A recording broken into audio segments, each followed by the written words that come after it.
I stood at my own sister Jada's wedding rehearsal, extending my hand in greeting to her new father-in-law. Instead of shaking it, the man looked right through me, draped his damp, heavy overcoat across my arm, and ordered me to fetch him champagne. He assumed I was the hired help. He had absolutely no idea he had just handed his coat to the woman who secretly owned his entire life. Before I continue this story, let me know where you are watching from in the comments below. Hit like and subscribe if you have ever had to smile through a room full of people who completely underestimated your worth, and if you know the power of moving in absolute silence. My name is Simone. I am 35 years old, and for as long as I can remember, my family has been obsessed with the illusion of status. Tonight, that obsession had culminated in the grand ballroom of the Oakbridge Country Club. The room smelled of aged bourbon, roasted duck, and the desperate need to impress. Crystal chandeliers hung from the vaulted ceilings, casting a golden glow over the tables draped in imported silk linens. A smooth jazz quartet played softly in the corner, providing the soundtrack for a room full of people who possessed more arrogance than actual capital. I stood near the entrance, taking in the scene. I wore a tailored emerald green crepe dress, not flashy, no visible logos, just quiet, understated quality. I had spent the last decade building Vanguard Acquisitions, a private equity firm, from the ground up, turning myself into a very wealthy woman. But to my family, I was just Simone, the stubborn older sister, who refused to play their social climbing games. My sister Jada had always chased this exact aesthetic. She wanted the country club membership, the old money surname, and the whispered approval of people who would never truly accept her. She thought she found all of that in Preston Sterling. The Sterlings were a family whose name was plastered on half the decaying real estate in the city. They carried themselves with the unbearable weight of historical privilege. From the moment Jada and Preston started dating, my mother treated the Sterlings like royalty, treating every interaction with them as an audition for a life she felt she deserved. My mother Brenda had spent the entire morning demanding I behave perfectly. She hovered over me while I got dressed, warning me not to look too intimidating and not to talk about my business, because the Sterlings preferred traditional women. She wanted me to shrink so Jada could shine in the reflection of Richard Sterling's supposed wealth. I kept my distance because my line of work taught me how to read financial statements, and the Sterlings always projected a lifestyle that their actual balance sheets could not support. But tonight was about my sister, so I swallowed my reservations and decided to be the supportive older sibling. I took a deep breath and made my way across the thick Persian carpet toward the center of the room. Richard Sterling, Preston's father, was holding court near the private bar. He was a tall, imposing white man in his early 60s, with silver hair combed neatly back and a face flushed from too much scotch and too little accountability. He was wearing a custom tuxedo, holding a crystal tumbler in one hand and gesturing wildly with the other as he entertained a group of equally pretentious men. I waited patiently for a break in his laughter before stepping forward.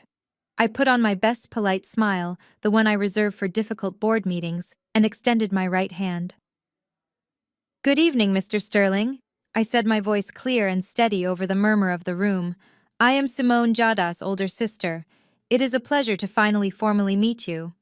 Richard stopped mid-sentence. He turned his head slowly, blinking down at me, as if a stray dog had just wandered into his private dining room. His pale blue eyes scanned my face, then dropped to my extended hand, and finally dragged up and down my emerald dress. He did not see a successful 35-year-old woman. He did not see his future daughter-in-law's sister. In that brief, agonizing second of calculation, he saw a black woman standing in a hyper-exclusive country club, and his deeply ingrained prejudice made the only assumption his narrow mind could comprehend. He let out a short, dismissive breath. Without breaking eye contact, he shifted his weight, unbuttoned the heavy, damp cashmere overcoat he had been draping over his shoulder, and tossed it directly onto my outstretched arm. The sheer weight of the wool forced my arm down slightly. The coat was damp from the light rain outside and smelled strongly of stale cigar smoke and cheap mints. I stood there frozen in sheer disbelief. Before my brain could even fully process the audacity of the gesture, Richard turned his body slightly away from me, waving his empty glass in the air. Be a dear and find the coat check, would you? He barked, his tone dripping with condescension. And tell the kitchen we need more champagne out here. The service tonight is absolutely slipping. He immediately turned back to his friends, resuming his story as if I had already vanished into the wallpaper. The men around him chuckled, casting brief, indifferent glances my way. The jazz music continued to play. The clinking of glasses echoed across the room. Everything around me kept moving, but I was entirely still. The damp cashmere felt like a physical manifestation of every racist microaggression, every condescending remark, and every silent dismissal I had ever endured in my life. A younger version of myself might have crumbled. A different woman might have raised her voice, caused a scene, and given them the exact stereotype they expected to see. But I am not that woman. I am a woman who acquires broken companies for a living and strips them down to their copper wires. My mind instantly shifted from sister of the bride to chief executive officer. I recognized the pathology of a man like Richard. His arrogance was a shield for his incompetence. Men who treat people like garbage in public are almost always hiding massive failures in private. They demand subservience because their actual authority is slipping through their fingers. I knew this because my firm specialized in buying out the massive debts of failing developers exactly like him. I looked at the heavy coat resting on my arm. The disrespect was so casual, so effortlessly cruel that it was almost breathtaking. He had not merely ignored my introduction, he had actively erased my identity to put me in what he believed was my rightful place.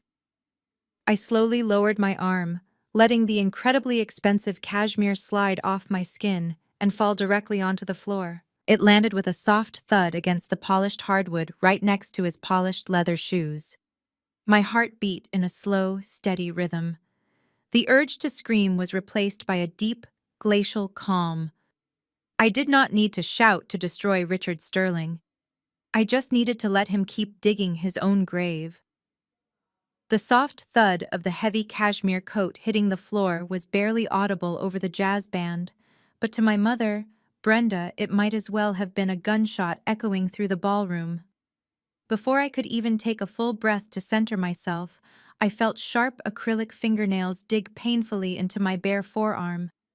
I was suddenly yanked backward with a force that nearly made me lose my footing in my heels. It was my mother. Her face was flushed, her eyes wide with a frantic, terrified energy.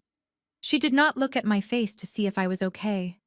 She did not ask why the father of the groom had just treated her eldest daughter like the hired help. Instead, she dropped to her knees on the polished hardwood floor in her expensive silk gown, scrambling to retrieve Richard Sterling's discarded coat. She scooped it up as if it were a fragile newborn baby brushing imaginary dust off the dark fabric with trembling hands. When she finally stood back up, her grip returned to my arm, this time pulling me forcefully into the shadowed alcove near the restrooms, away from the prying eyes of the Sterling family guests. "What is exactly wrong with you?" she hissed, her voice a venomous whisper that barely contained her rising panic. "Are you out of your mind, Simone? You just dropped his coat on the floor for everyone to see. You are always doing this, always trying to ruin everything for your sister, always trying to embarrass this family." I looked down at her hand wrapped tightly around my arm. Her knuckles were white. For 35 years, this had been our exact dynamic. I was the designated shock absorber for every ounce of anxiety and insecurity my mother possessed. Whenever the world made her feel small, she made sure to make me feel smaller. "Mom, let go of my arm," I said evenly. My voice did not rise. It did not shake. She squeezed tighter, leaning in so close I could smell the sharp peppermint of her breath, mixed with the panic sweat beneath her expensive perfume. "You need to swallow your foolish pride for one night," she demanded, her eyes darting nervously toward the ballroom to make sure Richard had not noticed the commotion. "You do not understand how things work in the real world, Simone. The Sterlings are real money. They are legacy. They open doors that people like us are not even allowed to knock on. If Richard Sterling hands you his coat, you smile, you say thank you, and you go hang it up. You do not stand there trying to make some kind of petty point." Jada has finally secured a future for herself, and I will not let your bitter jealousy destroy her big moment. Her words hit exactly the way she intended them to. They were meticulously designed to cut deep to remind me of my designated place in our family hierarchy. Jada was the golden child, the beautiful daughter who understood the assignment of marrying well and conforming to my mother's obsession with aesthetics. I was the independent problem child who worked too hard, spoke too directly, and refused to bend the knee to the altar of fake prestige. My mother was looking at me with such raw desperation that for a fraction of a second I almost pitied her. She had spent her entire adult life chasing the validation of wealthy white society. She bought into the lie that proximity to their power made her powerful. She was entirely willing to sacrifice my basic human dignity just to ensure she could keep taking pictures in their exclusive country club and posting them online for her friends to envy. She did not know that the legacy she was worshipping was currently rotting from the inside out. She did not know that the real money in the room did not belong to the man drinking scotch by the bar, but to the daughter she was currently digging her nails into. I have never been jealous of Jada a single day in my life, Mom, I replied, keeping my tone terrifyingly flat. And if you think real money behaves the way that man just did, then you are even more lost than I thought. Do not you dare lecture me, she spat back, her eyes narrowing into angry slits. I scraped and sacrificed to get you girls into good neighborhoods so you would not have to struggle. Jada listened to me. She is marrying into a family that owns half this state. And look at you, still single, still pretending your little consulting business makes you better than everyone else. I am warning you, Simone. You are going to walk back out there, you are going to apologize to Richard for the misunderstanding, and you are going to put this coat away. Or you can leave right now and not bother coming to the wedding tomorrow. It was the ultimate threat, the threat of exile. For years, that exact threat had kept me in line. The fear of being entirely cut off from the only family I had ever known usually forced me into submission. I would bite my tongue, pay the bills she demanded, and shrink myself to keep the peace. But standing in that dimly lit alcove, staring at the woman who birthed me, I realized something profoundly liberating. I did not need them anymore. I had not needed them in a very long time. The emotional hold she thought she had over me was just a ghost, a lingering habit from a childhood I had already survived. I looked at her hand on my arm one last time. Slowly and deliberately, I reached over and peeled her fingers off my skin one by one. She gasped softly, shocked by the quiet, absolute authority in my movement. I will not be apologizing to Richard, I said, my eyes locking onto hers with a chilling clarity. I will not be touching his coat ever again, and I will absolutely be attending the wedding tomorrow. You should go make sure Jada is enjoying her rehearsal dinner, Mom. The Sterlings are going to need all the support they can get very soon. Before she could stutter out another reprimand, I turned my back on her. I walked away, leaving her standing alone in the shadows, clutching a damp coat that belonged to a bankrupt man. My heart beat in a steady, triumphant rhythm as I stepped back into the glowing light of the ballroom. I walked directly toward the private bar at the far end of the room, my mind already shifting gears. The emotional games were over. It was time to execute my plan. I made my way to the private mahogany bar tucked into the far corner of the ballroom. The bartender, a young man in a crisp white shirt, asked what I wanted. I ordered a sparkling water with a twist of lime. I needed my mind perfectly clear for what was about to happen. As he handed me the heavy crystal glass, I turned to face the room. The smooth jazz band was playing a soft rendition of a classic tune, and the warm lighting made everything look like a scene from an old movie. But I was not swept up in the romance of it all. I was scanning the room like a predator mapping its territory. I reached into my small clutch and pulled out my phone. It was a secure device strictly for my corporate operations. I bypassed the usual family group chats, filled with my mother's frantic updates and Jada's wedding countdowns. I opened my direct line to my executive team at Vanguard Acquisitions. My team was used to my late-night requests. We operated on the pulse of the global market, and distressed assets did not sleep. I stood there bathed in the soft ambient light of the country club and quickly typed out a single message. Pull the complete financial dossier on Sterling Development Group. I want every outstanding loan, every leveraged asset, and every hidden liability. I want it on my desk by midnight. I hit send. There was no hesitation. There was no lingering doubt. I slipped the phone back into my bag and took a slow sip of my cold water. My eyes tracked across the room, locking back onto Richard Sterling. He was standing exactly where I had left him, minus his damp overcoat. He had drawn an even larger crowd of sycophants now. He was holding his crystal glass of scotch high, laughing loudly at a joke someone had just made. He looked so incredibly secure in his position at the top of the social hierarchy. He truly believed he was the most powerful person in the room. He believed his whiteness, his gender, and his family name made him entirely untouchable. He had absolutely no idea that the quiet black woman he had just tried to humiliate was currently running the numbers on his entire existence. Vanguard Acquisitions was not just a regular private equity firm. I had built it from the ground up to specialize in corporate autopsies. We found companies that were bleeding out, companies that looked perfectly healthy on the outside, but were suffocating under mountains of bad debt on the inside. We bought their debt for pennies on the dollar, and then we held all the cards. I knew a man like Richard Sterling was a prime target. Men like him spent so much time and money polishing their public image that they completely neglected their actual financial foundations. They borrowed against their own hubris until the banks finally stopped returning their phone calls.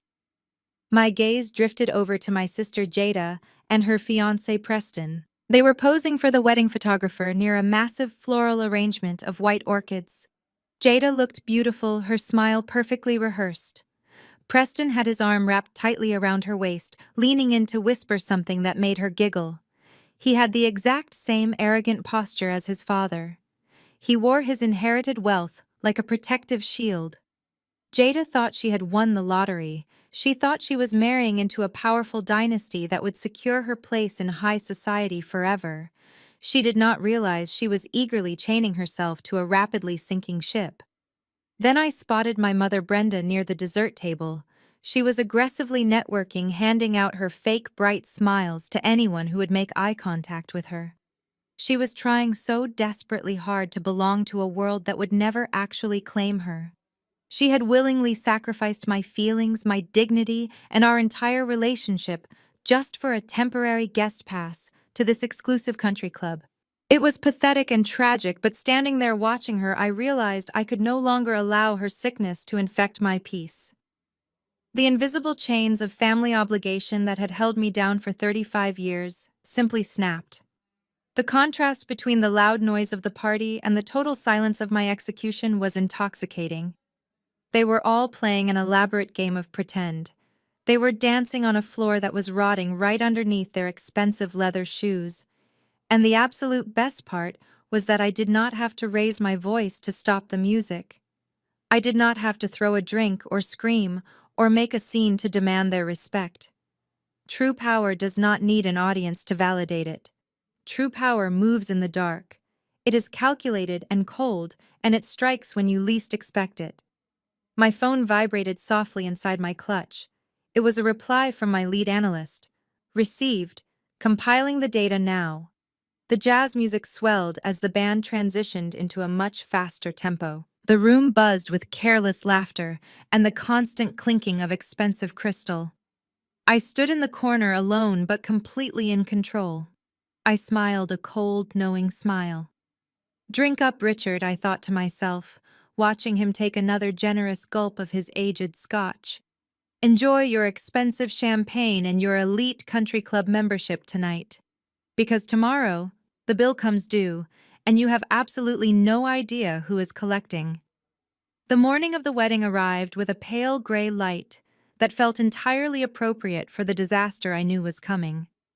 I was sitting in the corner of the massive bridal suite at the Oakbridge Country Club, holding a cup of black coffee and watching the chaos unfold. The room was supposed to be a sanctuary of joy and celebration. Instead, it looked like a war zone covered in white tulle and spilled champagne. 3 makeup artists were frozen in the corner holding their brushes like weapons, unsure if they should continue blending Jada's foundation or run for the door. The source of the chaos was standing in the center of the room. It was the head coordinator for the elite catering company, a tall, stern man named Julian, who looked like he had survived 1,000 bridezilla meltdowns and was completely immune to this one. He was holding a sleek silver tablet, tapping the screen with a manicured finger. His voice was devastatingly calm, which only made my sister Jada scream louder. "I am telling you, Julian, this is a banking error," Jada shrieked, pacing across the thick carpet in her custom silk bridal robe. Her hair was half pinned up, and her eyes were wide with a frantic, manic energy. "You are making a massive mistake. Preston comes from one of the wealthiest families in the state.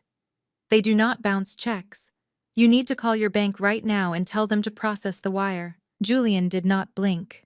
"Mom, I have spoken to our bank 3 times this morning," he replied, his tone flat and professional. The wire transfer for the final $45,000 payment was initiated yesterday afternoon by Richard Sterling. However, it was rejected by the issuing institution for insufficient funds. This is not a processing error on our end. The account is frozen or empty. Per our contract, we do not set up the raw seafood bar, the carving stations, or the champagne tower until the final balance is cleared. My staff is currently loading the equipment back into the trucks. Jada let out a sound that was somewhere between a sob and a growl. She snatched her phone off the velvet vanity stool and aggressively dialed Preston's number for what must have been the 10th time in 5 minutes. It went straight to voicemail again. She threw the phone onto the plush sofa and turned to our mother Brenda, who was pacing just as frantically near the window. "Mom, do something!" Jada demanded, tears of absolute panic welling up in her eyes. "The guests are going to be arriving for the cocktail hour in 4 hours. If there is no food, I will be the laughingstock of the entire city. Preston's friends are flying in from New York and London. We cannot serve them nothing. Call Richard. Call someone. Fix this." My mother looked like she was going to hyperventilate. The meticulously crafted illusion she had built her entire social identity around was cracking right in front of her face. She picked up her own phone, her hands shaking violently as she scrolled through her contacts. "I am calling Richard right now," Brenda muttered, her voice tight with forced optimism. "It is just a misunderstanding, Jada baby. Do not ruin your makeup. You know how these big bank transfers are. Sometimes they flag large amounts for fraud protection. The sterlings are real money. Real money does not bounce." I took a slow sip of my coffee, the dark roast tasting particularly sweet this morning. I knew exactly why the wire had bounced. It was not a fraud alert, and it was certainly not a clerical error. The dossier my team at Vanguard Acquisitions had pulled at midnight painted a picture of absolute financial devastation. Richard Sterling had been running a high-end Ponzi scheme using new investor capital to pay off old loans while heavily leveraging his own personal assets to maintain his country club lifestyle. He was millions of dollars in debt, and yesterday evening, my firm had acquired a controlling interest in that debt. Early this morning, my legal team had filed the emergency injunctions to freeze his accounts. The Sterling empire was dead, and the catering bill was just the first casualty. But I did not say a word. I just sat in the corner chair, crossing my legs and watching the delusion play out in real time. It was fascinating to see how hard my mother and sister fought to protect a lie they desperately wanted to be true. Julian cleared his throat, breaking the tense silence in the room. "Ladies, I sympathize with your situation, but I have a business to run. If I do not have a confirmed payment of $45,000 in the next 15 minutes, I am pulling my entire staff off the property. We have other events this weekend, and I cannot pay my team with promises of legacy wealth." "Wait!" Jada screamed, lunging forward and grabbing Julian's arm. "You cannot leave. You just cannot. I will have Preston write you a personal check the second he gets here. I promise you, Julian. Just start setting up the tables. Please." Julian gently but firmly removed her hand from his arm. "We do not accept personal checks on the day of the event," he said, his professional mask slipping just enough to show his genuine pity. "Wire transfer or a corporate credit card only, and the card must clear immediately." "I am sorry." Jada collapsed onto the velvet vanity stool, burying her face in her hands and sobbing hysterically. Her perfect morning was shattering into a million sharp pieces. Brenda rushed to her side, stroking her hair and glaring at Julian as if he were the one who had stolen their money. "This is an outrage," Brenda snapped, her voice trembling with misplaced, righteous indignation. "When Richard finds out how you treated his future daughter-in-law, he will make sure your company never caters another event in this town again. You are making a huge mistake." Julian simply nodded, offering a tight, patronizing smile. He tapped his tablet, closing the invoice screen. "I will let my crew know to finish packing the trucks," he said, turning toward the door. The reality of the situation finally slammed into Jada. She looked up, her mascara slightly smeared, her chest heaving with panicked breaths. There was no magical banking error. Preston was not answering his phone because Preston probably just realized his trust fund was locked. The wealthy, powerful family she thought she was marrying into could not even afford to feed their own wedding guests. The society wedding of the year was about to become the most embarrassing disaster in the history of our family. And then, just as I knew she would, my mother slowly turned her head. Her frantic eyes scanned the room, looking for anyone she could use as a life raft to save her precious social standing. Her gaze bypassed the terrified makeup artists, the half-empty bottles of Prosecco, and the discarded silk ribbons. Her eyes locked directly onto me, sitting quietly in the corner. The panic in her face instantly hardened into a familiar toxic calculation. I saw the gears turning in her mind. She remembered the corporate credit card I used to pay for our family vacations. She remembered the quiet, comfortable life I lived, despite her constant belittling of my career. In her moment of absolute desperation, the daughter she constantly treated like a burden suddenly transformed into an open ATM. "Simone," my mother said, her voice dropping the frantic edge and adopting a sickeningly sweet tone that made my stomach turn. I placed my coffee cup on the small glass table next to me, resting my hands in my lap. I looked right back at her, keeping my expression completely unreadable. "Yes, Mom," I answered mildly. The trap was set. The catering company was walking out the door. The groom was missing in action. The fake wealth of the Sterling family was evaporating into thin air. And now the family that had spent my entire life pushing me to the side was about to ask me to save them. My mother crossed the room toward me, her heels sinking into the plush carpet. Her face had completely transformed. The bitter, condescending woman from the rehearsal dinner was gone, replaced by a desperately sweet mother who suddenly remembered she had 2 daughters. Jada trailed right behind her, clutching the edges of her silk robe like a frightened child. "Simone, honey." My mother started, her voice dripping with artificial warmth. "You heard what that horrible man just said. There is clearly an issue with the Sterling's bank. You know how these massive trust funds work. The security protocols are so strict, they probably just froze the account by mistake." I did not nod. I just let her talk. "The thing is," my mother continued, waving her hand dismissively, "we need $45,000 right now to keep the caterers here. And I know your little consulting business has been doing okay lately. You live so modestly, Simone. You are 35, you are single, you have no kids and no mortgage. What else do you have going on? You must have some savings tucked away. Be a good big sister and put this on your credit card. Preston will reimburse you first thing on Monday morning." The audacity was almost beautiful in its execution. In one breath, she managed to insult my career, minimize my life choices, and demand $45,000 as if she were asking to borrow a tube of lipstick. Jada stood behind her, nodding vigorously, her tear-stained face looking at me with a mixture of entitlement and desperation. "Please, Simone," Jada begged, her voice cracking. "This is my wedding day. You cannot let them ruin it. You just cannot. If you have the money, you have to help me. I am your sister. I sat back in my chair and looked at the two of them. For decades, they had operated under the assumption that I owed them my unconditional support simply because we shared the same blood. They had isolated me, belittled me, and treated me as an afterthought. But the moment their meticulously constructed world began to collapse, I was expected to act as their financial safety net. A younger version of myself would have handed over the money just to buy a few moments of their fragile conditional love. But that version of me was dead and buried. "I will pay the caterer," I said quietly. My mother's face instantly relaxed into a triumphant smile.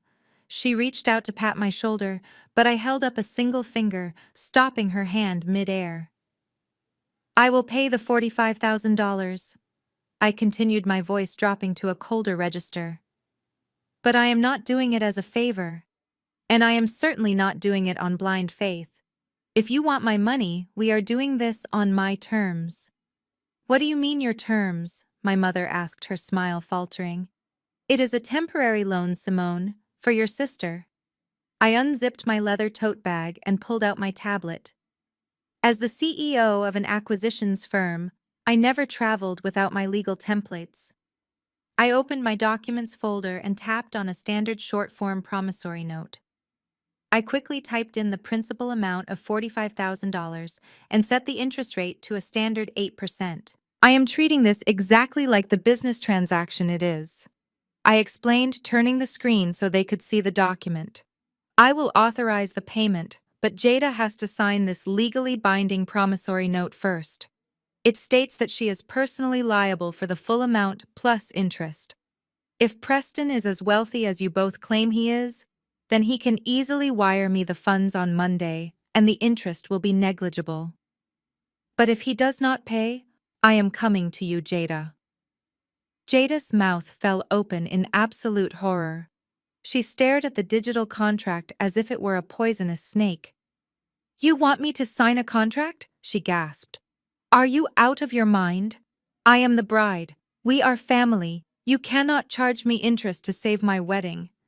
"This is so petty and jealous, Simone. You are only doing this to humiliate me." My mother stepped forward, her face flushing with anger. "Put that stupid tablet away, Simone. How dare you treat your own sister like a business client? Have you no shame? After everything I have sacrificed to give you a good life, this is how you repay us. By extorting your own flesh and blood on the most important day of her life." I stood up slowly. I was taller than both of them, and for the first time in my life, I let them feel the full weight of my presence. The quiet, obedient daughter was gone. "You came to me, Mom," I said, my voice dangerously calm. "You cornered me and demanded my money to fix a mess that you and the Sterlings created. You have spent the last 6 months treating me like an embarrassment because I do not fit into your desperate social climbing fantasies. Last night, you let that man treat me like a maid. And now you expect me to hand over $45,000 without a single guarantee." I looked directly at Jada, who was trembling in her silk robe. "If Preston has the money, then this piece of paper means absolutely nothing," I told her logically. "You sign it, he pays me on Monday, and we all move on." "But you are hesitating. Why is that, Jada? Are you starting to realize that the man you are marrying might be completely broke?" "Shut up!" Jada screamed, covering her ears. "Do not you dare say that about him. Preston is rich. He is just having a banking issue." "Then sign the paper," I challenged, extending my digital pen toward her. "Sign it and prove me wrong. Or do not sign it and you can go out there and tell your 300 wealthy guests that you are serving them tap water and apologies for dinner. The choice is entirely yours. But you have exactly 2 minutes before the caterer drives off this property." The room was dead silent, save for the sound of my mother's heavy breathing. The 3 makeup artists in the corner were staring at the floor, pretending they were not witnessing the complete implosion of our family dynamic. Jada looked at our mother, searching for a way out, but Brenda had nothing left to say. The fake wealth had failed them. The manipulation was not working. The only thing left was my cold, hard cash. Jada let out a bitter, sobbing breath. She snatched the digital pen from my hand with trembling fingers. She practically violently scrawled her signature on the dotted line at the bottom of the tablet screen. A single tear dripped from her chin and landed on the glass surface as she thrust the device back into my chest. "I hate you," she whispered, venom dripping from every syllable. "You are dead to me after today." I took the tablet back, ensuring the signature was saved and automatically backed up to my secure cloud servers. I locked the screen and slipped the device back into my bag. "I have been dead to you for years, Jada," I replied, completely unbothered by her dramatic declaration. "Now fix your makeup. You have a wedding to attend." I turned my back on my mother and my sister, leaving them standing in the wreckage of their own entitlement. I walked across the room toward the door where Julian, the head caterer, was waiting with his arms crossed. The look on his face told me he had heard everything, but he had the professional decency to keep his mouth shut. It was time to show them what real money actually looked like. I walked away from my mother and sister, leaving them in their cloud of panic and entitlement. I crossed the thick carpet of the bridal suite toward the heavy oak doors, where Julian, the head caterer, stood waiting. His arms were crossed over his chest, and his posture was rigid with professional impatience. He was fully prepared to walk out and leave the society wedding of the year, with empty tables and starving guests. I reached into my leather tote bag and bypassed my everyday wallet. Instead, I pulled out a slim brushed steel card holder. Inside that holder was my corporate credit card. It was not a standard piece of plastic. It was a heavy black titanium American Express Centurion card issued exclusively to the executive board of Vanguard Acquisitions. It is an invitation-only card, a financial instrument that you cannot simply apply for regardless of your income. It is handed to you only when your liquid assets and corporate spending eclipse the gross domestic product of small island nations. I slid the cold metal from the holder and extended it toward Julian. He uncrossed his arms and took the card from my hand. I watched his eyes drop to the piece of metal. The sheer physical weight of the titanium always caught people off guard, and Julian was no exception. His brow furrowed slightly as he felt the heavy, cold edge of the card. He looked up at me, his professional facade cracking just a fraction, but he remained silent. He pulled his silver tablet from under his arm, tapped the screen to reopen the final invoice, and swiped the black metal edge through the card reader attached to the device.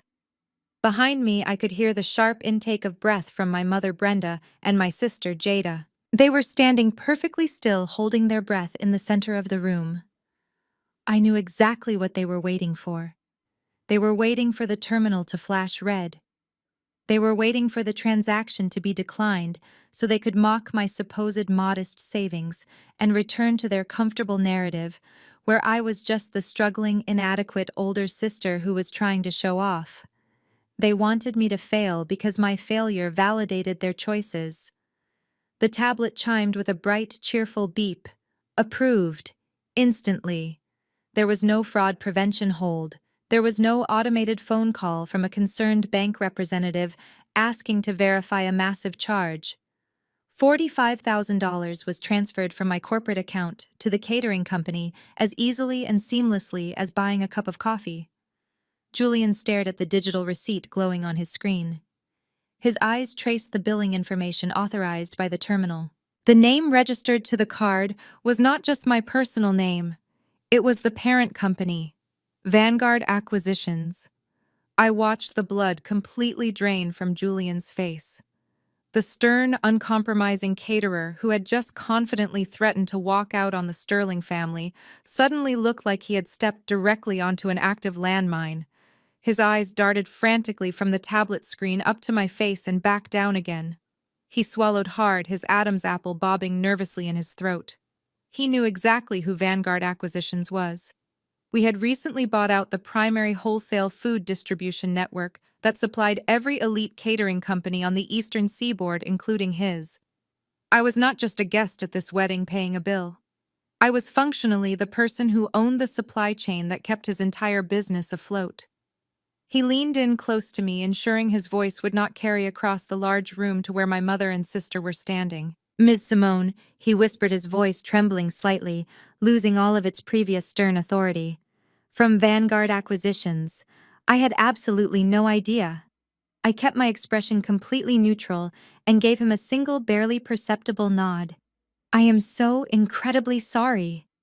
Julian stammered, his polished demeanor entirely gone, replaced by raw professional terror. If I had known who you were, if I had any idea this was your family, we would not have charged you a single dime. We would have handled this disruption internally. Please accept my deepest apologies for the inconvenience today. I will personally oversee every single detail of the reception tonight. I took the heavy black titanium card from his shaking hand and slid it smoothly back into my steel holder. The contract was with Richard Sterling Julian. I replied, my voice quiet and steady. You did your job and you protected your business. I respect that. Now go set up the champagne tower and the carving stations. My sister is very thirsty and she has a long night ahead of her. Yes, ma'am, absolutely, Julian said, practically bowing as he backed toward the door. He was already rapidly typing on his wireless headset, commanding his crew outside to immediately unpack the trucks and start the elite service. The second the heavy oak door clicked shut behind him, the atmosphere in the bridal suite drastically shifted. The suffocating panic that had gripped the room evaporated instantly, replaced by my family's trademark toxic entitlement. Jada let out a loud theatrical sigh of relief, collapsing dramatically onto the velvet sofa. She did not ask how I had access to that kind of money.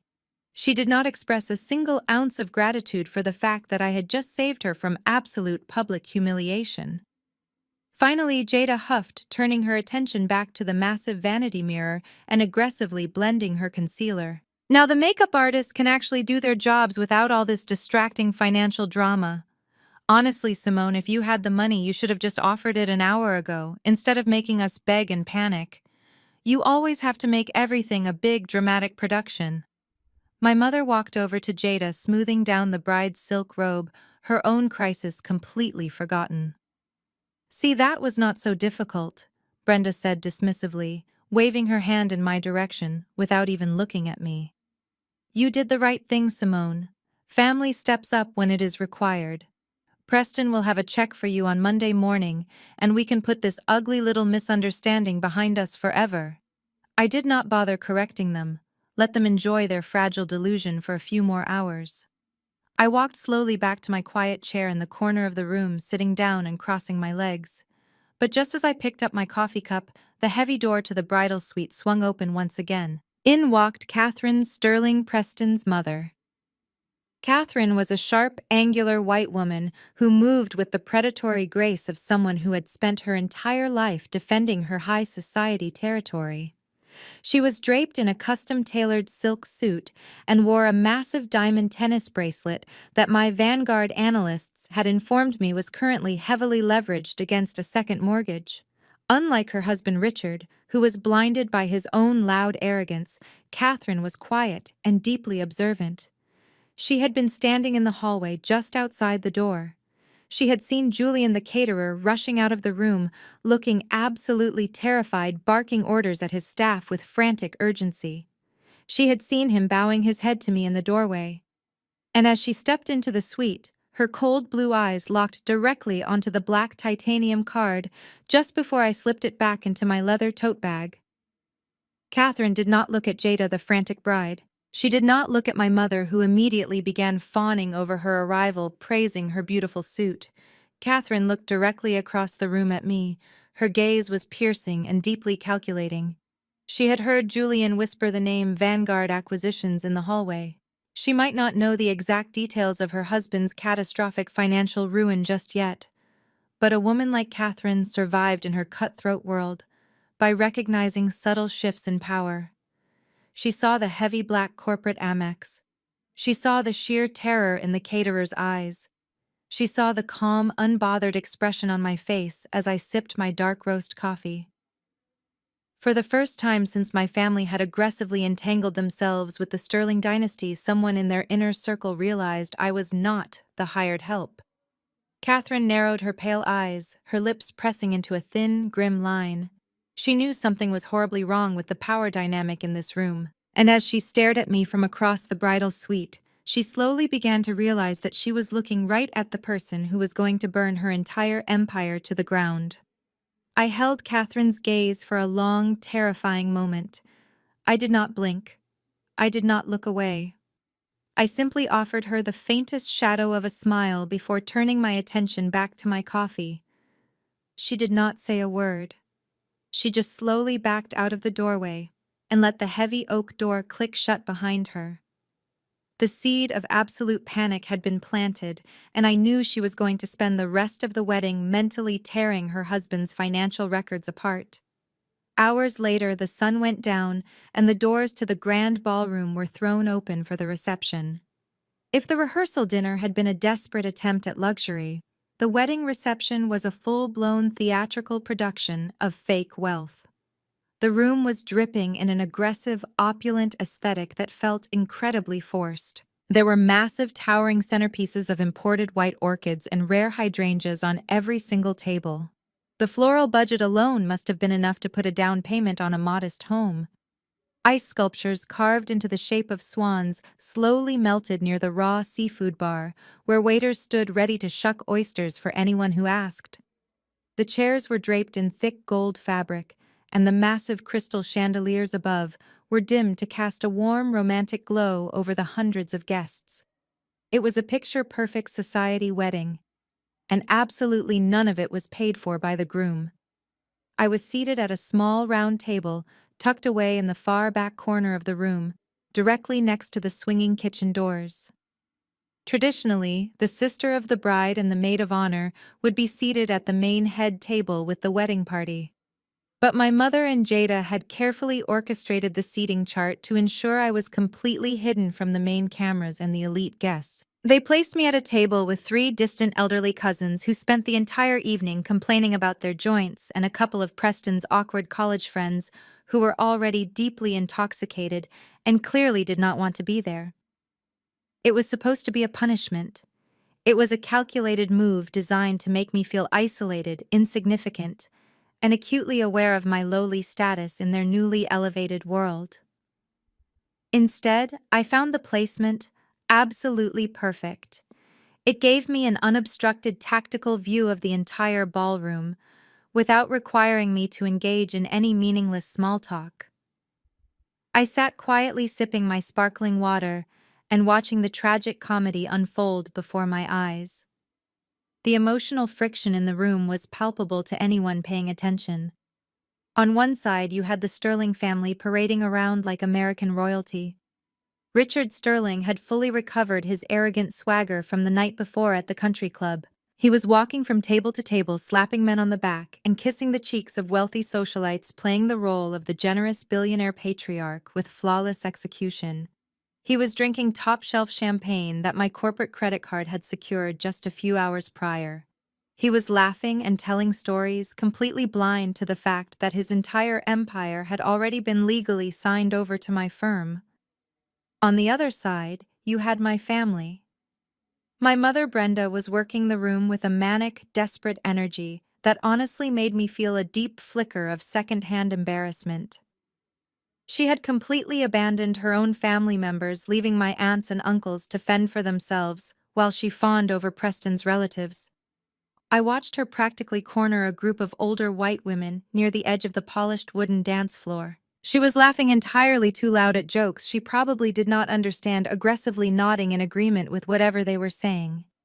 She was bending over backward to prove she belonged in their world, completely oblivious to the polite but condescending smiles they exchanged with one another the moment she turned her back. Brenda walked right past my corner table 3 different times without so much as a glance in my direction. I had saved her youngest daughter from total public humiliation. I had fronted $45,000 to ensure this lavish reception even existed. But in her mind, I had simply performed my required duty as the family scapegoat. I was a tool to be used in emergencies and then immediately put back in the box out of sight.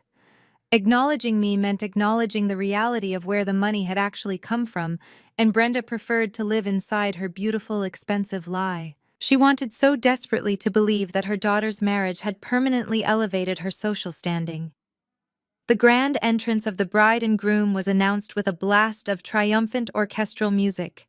Jada and Preston descended the grand sweeping staircase into the ballroom, while the crowd erupted into polite applause. Jada looked radiant, her face flushed with the ultimate victory.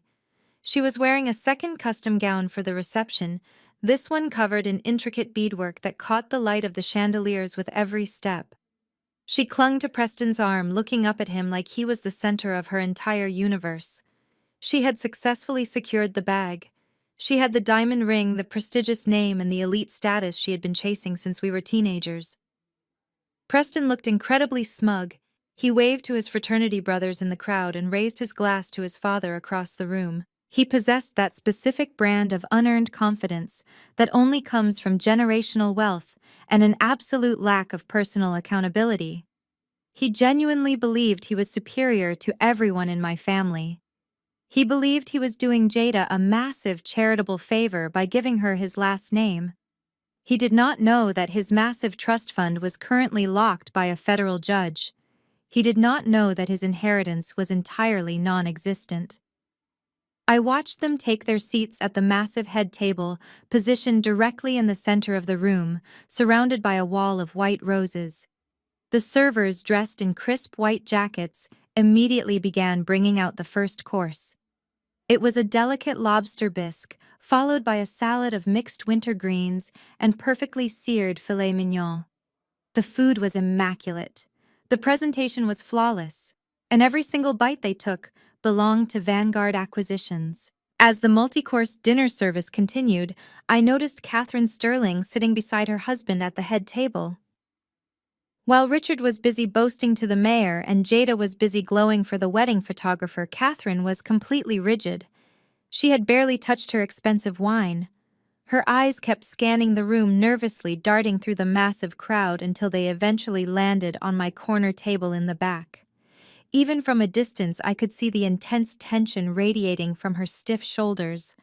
She had clearly tried to confront Richard about the caterer and the credit card, but in a room full of high society guests, she could not risk causing a scene. So she was forced to sit there trapped in a beautiful designer gown, smiling for the cameras, while the dreadful realization of their impending financial ruin slowly suffocated her. I raised my glass of water in her direction, moving it just a fraction of an inch off the table. A silent toast between the only two women in the room who actually understood the mathematical reality of the situation. Catherine quickly looked away, her jaw clenched tight, her face turning slightly pale. The stark contrast between my quiet, absolute confidence and my family's desperate need for validation was striking. I did not need to wear a gown covered in crystals or laugh loudly at rich men's terrible jokes to feel powerful. True power was sitting in the back of the room entirely unnoticed, holding the deed to the building they were all currently dancing inside.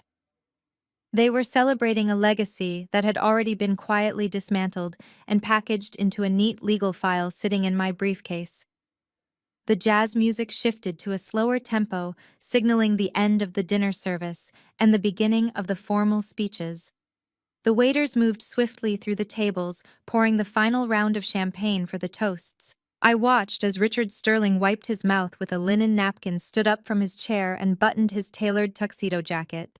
He tapped his crystal knife against his glass, demanding the attention of the room. The excited chatter slowly died down as all 300 guests turned their chairs toward the head table. My mother Brenda clasped her hands together under her chin, looking up at Richard with sheer adoration. Jada leaned her head against Preston's shoulder, ready to absorb the praise of her new father-in-law. I leaned back in my chair, crossing my legs and resting my hands calmly in my lap. The fake smiles, the forced luxury, and the pathetic social climbing were about to reach their absolute peak, and I was more than ready to watch them fall from the very top. Richard cleared his throat, tapping his crystal champagne flute with a silver butter knife. The sharp ringing sound cut through the low hum of conversation, echoing across the cavernous ballroom. The jazz quartet immediately stopped playing. Waiters froze in their tracks, trays of half-empty plates balanced carefully on their shoulders. 300 faces turned toward the massive floral arrangement at the center of the head table. Richard grabbed the wireless microphone from its stand, adjusting his tailored tuxedo jacket with his free hand. He stood with his chest puffed out, soaking in the absolute silence of the room, like a king surveying his loyal subjects. "Welcome, everyone!" Richard began, his voice booming through the state-of-the-art sound system.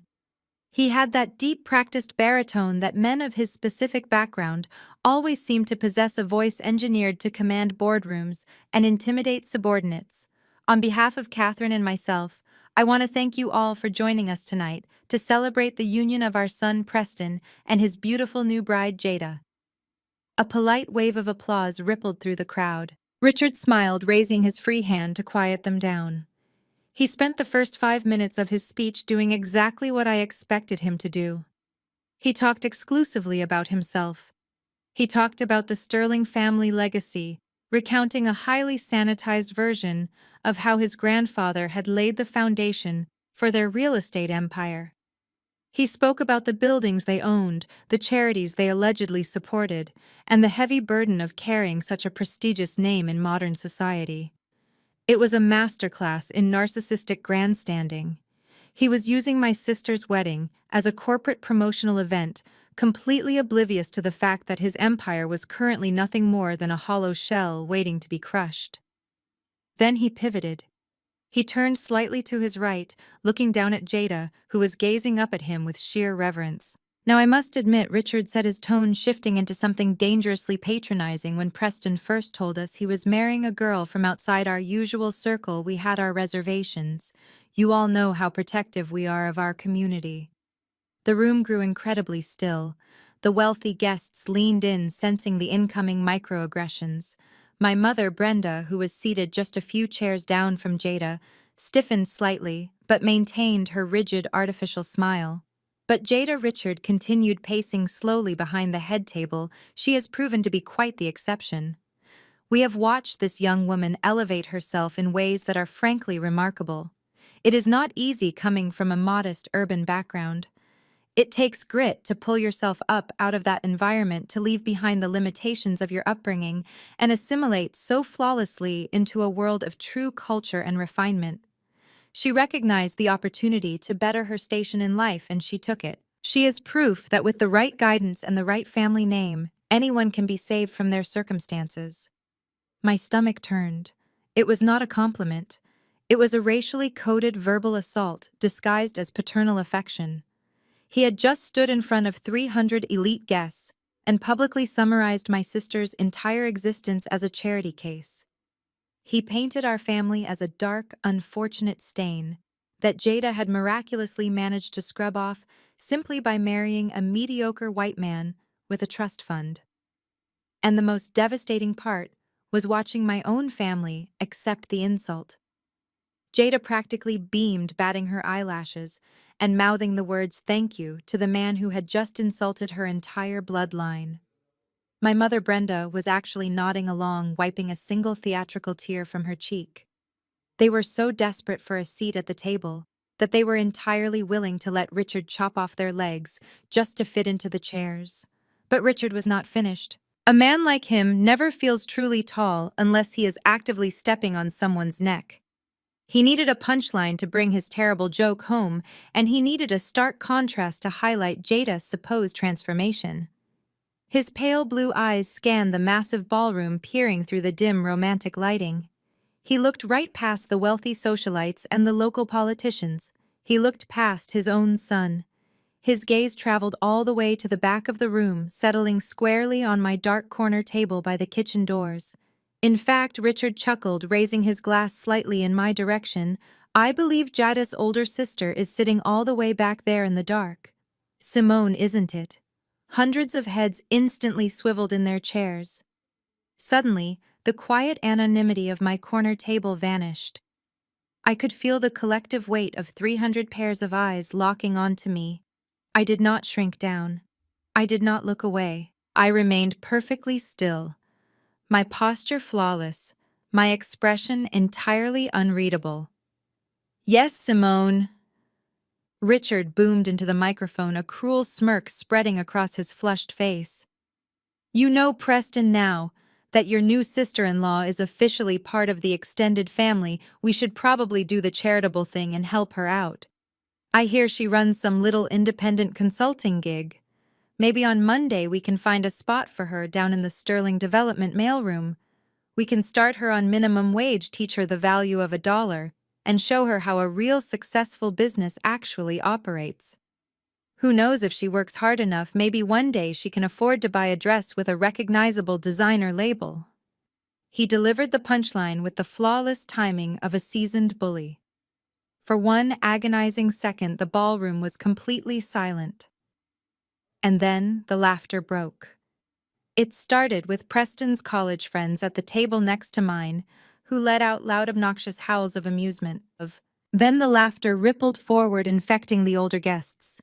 The wealthy socialites chuckled politely behind their manicured hands. The local politicians offered deep, rumbling laughs of agreement. The sound rolled through the opulent room, crashing over me like a suffocating wave of pure, concentrated disrespect. It was the sound of an entire room of privileged people collectively agreeing that my existence as an independent Black woman was inherently comical. But the laughter of the strangers was not what solidified my absolute lack of mercy. It was the laughter coming from the head table. I watched Preston throw his head back and laugh, clapping his father on the shoulder. I watched my mother Brenda cover her mouth with her napkin, her shoulders shaking as she giggled along with the crowd, sacrificing her eldest daughter to the altar of high society approval. And I watched Jada, my own sister, the woman whose entire wedding I had just salvaged from ruin, look directly at me and smile a wicked, triumphant little smile. She laughed because Richard had publicly confirmed the hierarchy she had always wanted. She was the successful, beautiful Sterling bride, and I was the bitter, struggling spinster sister who belonged in the mailroom. It was the ultimate public humiliation. It was designed to break my spirit, to remind me that no matter how hard I worked, I would always be viewed as less than by the people who gatekept this world. I looked down at the crystal glass of sparkling water resting in my hand. The ice cubes clinked softly against the sides. My heart rate had not increased by a single beat. My hands were not shaking. A strange, profound sense of peace washed over me entirely, replacing the anger. You cannot be humiliated by people you fundamentally do not respect. And you certainly cannot be threatened by people whose financial existence rests entirely in the palm of your hand. Let them laugh, I thought to myself, taking a slow, deliberate sip of my water. Let them enjoy this brilliant, hilarious moment. Let Richard Sterling feel like the undisputed king of the world. Because every single person laughing in this magnificent ballroom was sitting on furniture that I now legally owned. They were eating food that my corporate account had paid for. They were celebrating a billionaire dynasty that currently had a net worth sitting in the negative millions. Richard had just told a room full of people that he was going to teach the CEO of Vanguard Acquisitions how a real business operates. The irony was so rich, so deeply intoxicating, that I almost let a genuine smile slip across my face. The laughter slowly died down, replaced by scattered applause, as Richard finished his toast and took a long, self-satisfied drink of his champagne. The jazz band smoothly transitioned back into a lively set, and the guests turned their attention back to their plates. The spotlight moved off me, but the heavy, lingering tension remained. My family had officially drawn their line in the sand. They had publicly chosen their side, and in doing so, they had completely absolved me of any lingering guilt for what I was about to do to them. The scattered applause faded into the background as the jazz quartet picked up a lively, upbeat tune. Waiters in pristine white jackets flooded the floor, expertly clearing the salad plates and pouring fresh champagne. The tension in the room dissolved back into the comfortable hum of wealthy people discussing their investment portfolios and summer homes. At the head table, Richard Sterling took his seat with a triumphant sigh, looking incredibly pleased with himself. My mother Brenda leaned over to clink her glass against his, offering a radiant smile of absolute submission. Jada was glowing, practically vibrating with the thrill of being publicly validated by the patriarch of her new family. I I remained at my small table in the dark corner of the ballroom. I did not touch my food.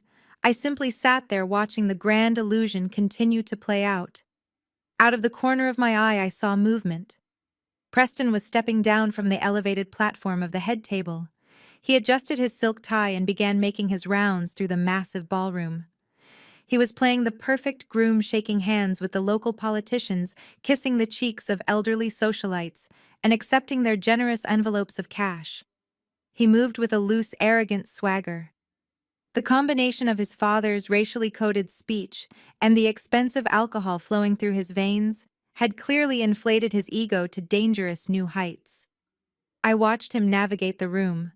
He was a man who had never been told no, a man who had never faced a single consequence for his actions. He believed that his last name was a magical shield that would protect him from the realities of the world forever. As he got closer to my side of the room, I noticed his eyes scanning the tables until they locked onto me. A slow, cruel smirk spread across his face.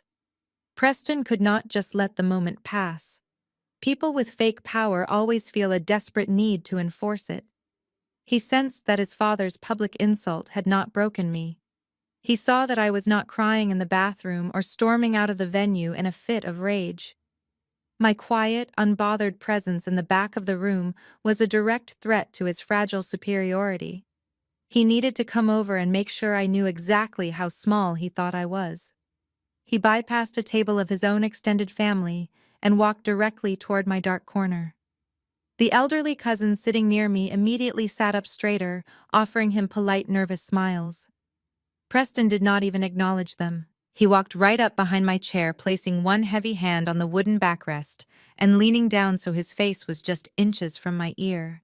He smelled strongly of aged scotch and expensive cologne, a suffocating combination of wealth and poor decisions. "That was quite a speech my dad gave," Preston whispered, his voice smooth and dripping with condescension. "I saw you sitting all the way back here in the dark. I just wanted to come over and make sure there were no hard feelings." I turned my head slightly, looking at him from the corner of my eye. I did not speak. I simply let him dig his own grave. "Do not take it personally, Simone," he continued, leaning in even closer, so only I could hear him over the jazz music. "Not everyone is cut out for the big leagues. Jada is different. She understands how our world operates. She knows how to adapt, and she knows how to appreciate what a family like mine can do for her.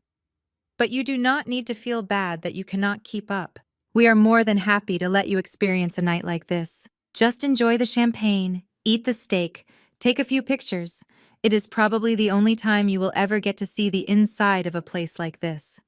Every single word out of his mouth was designed to put me in my place. He was treating me like a charity case, a pathetic outsider who had been graciously granted a temporary visitor pass to his elite kingdom. He wanted me to feel grateful for the crumbs falling from his table.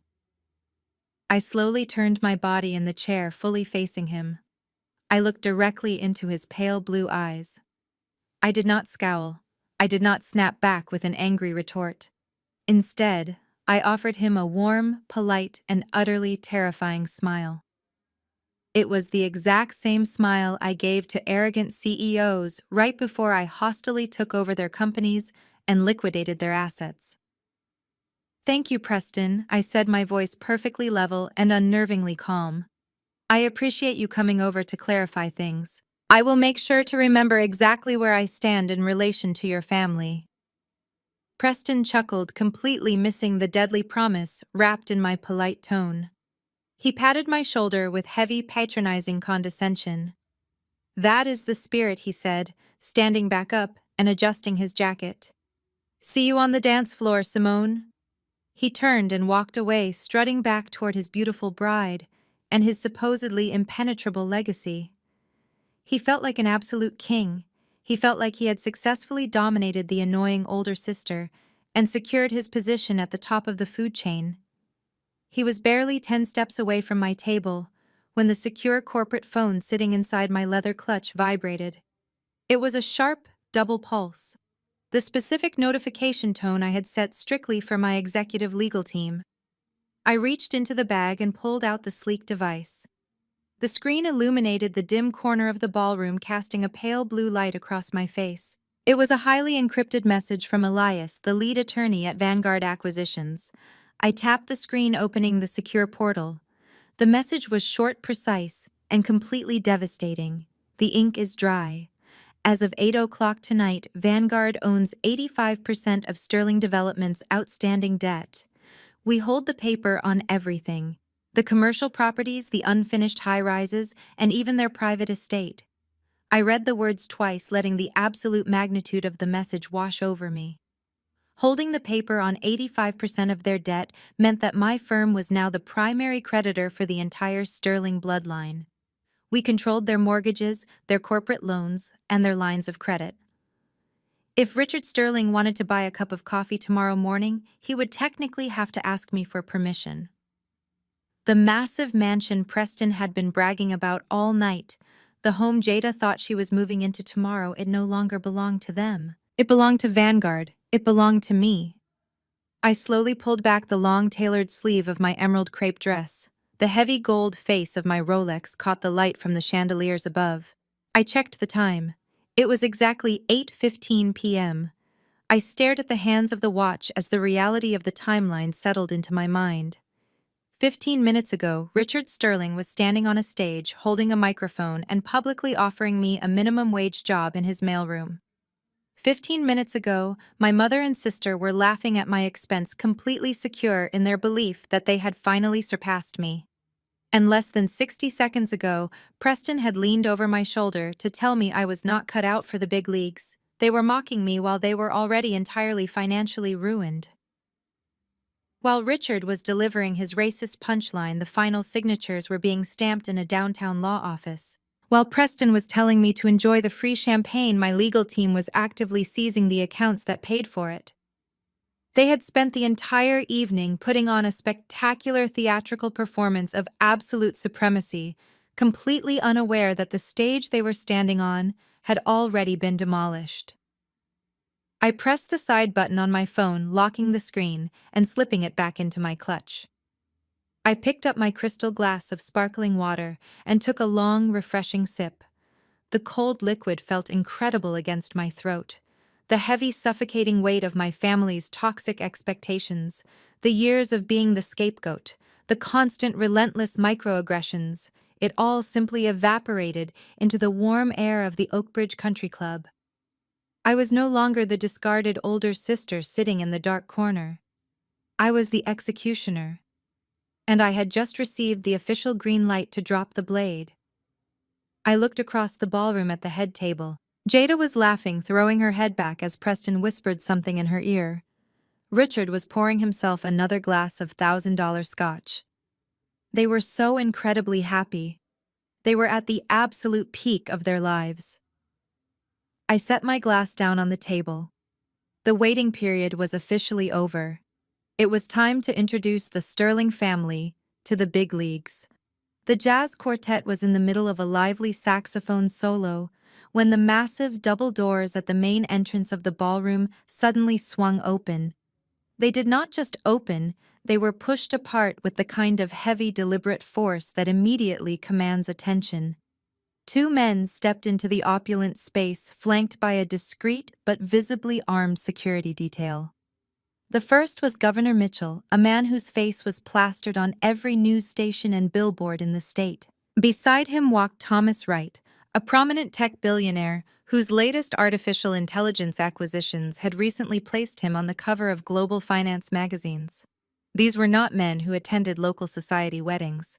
These were men who moved global markets, who dictated state legislation, and who possessed the kind of stratospheric wealth that made Richard Sterling's country club aesthetic look like a child's lemonade stand.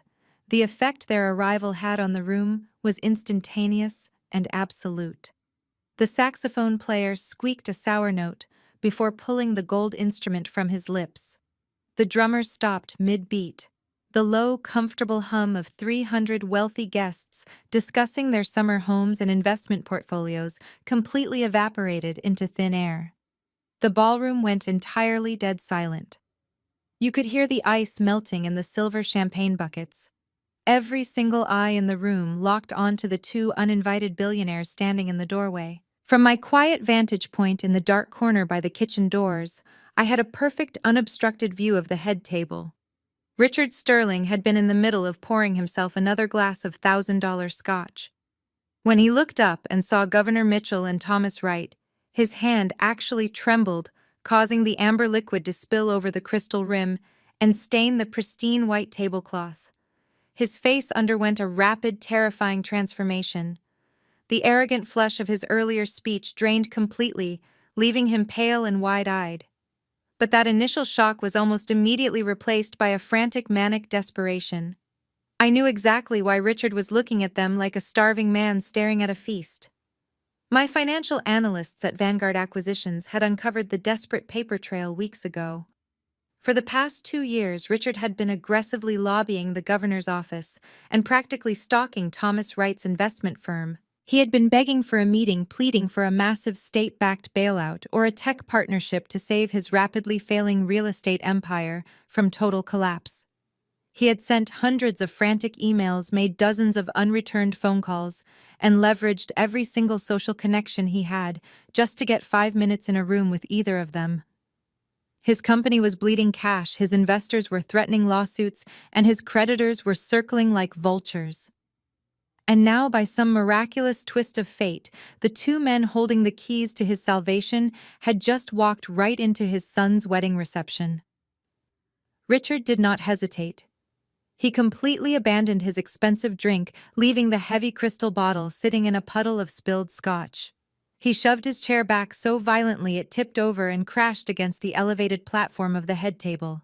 He did not care. The polished, composed patriarch, who had just spent the last 2 hours lecturing the room on proper high society etiquette, was suddenly scrambling across the floor like a desperate beggar.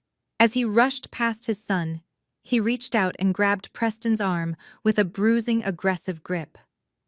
"Come with me, Richard," hissed his voice, carrying easily in the completely silent room.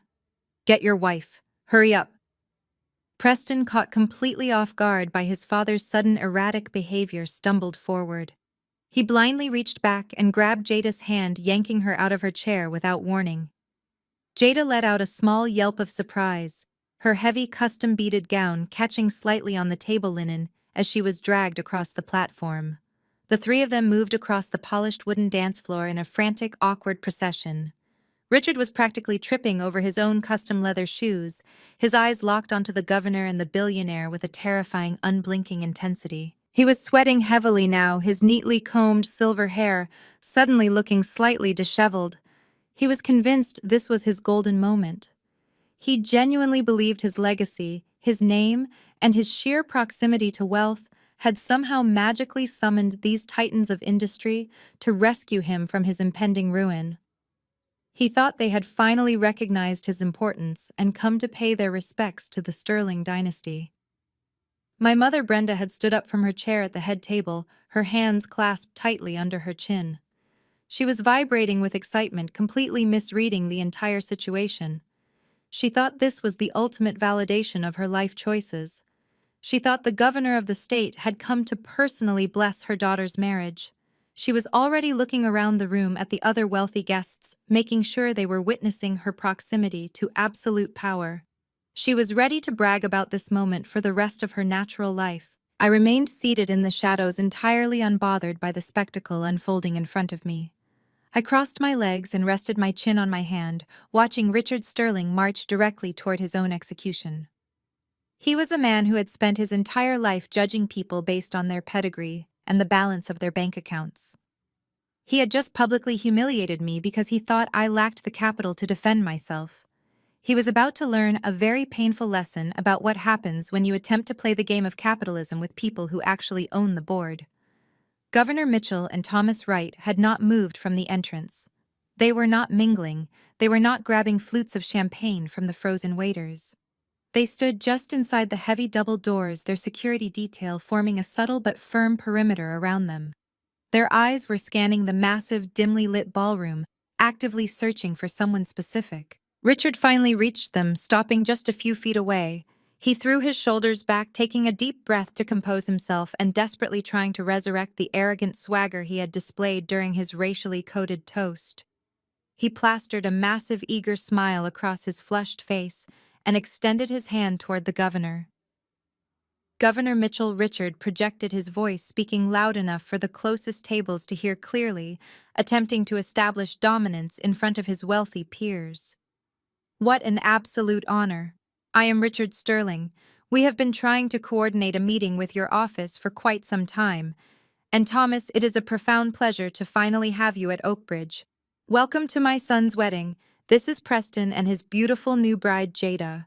We are absolutely thrilled you could make the time to join our celebration tonight.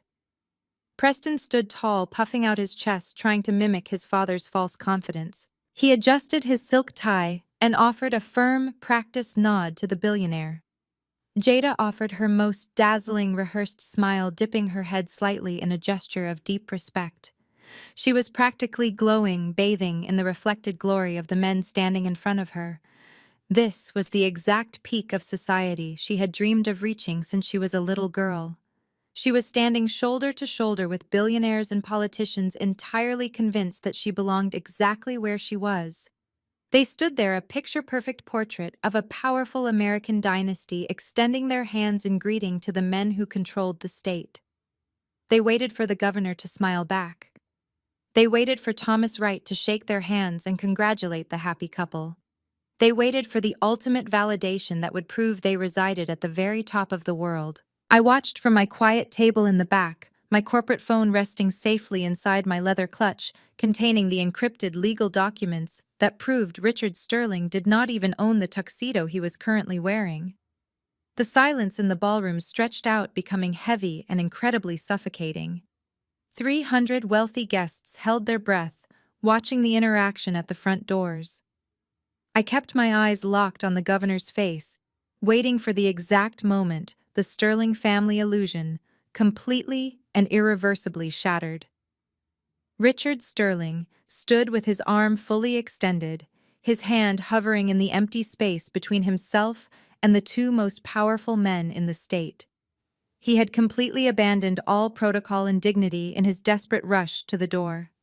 His chest was puffed out, his tailored tuxedo jacket straining slightly at the buttons, and his face was frozen in a massive, eager smile that looked more like a grimace of pure panic.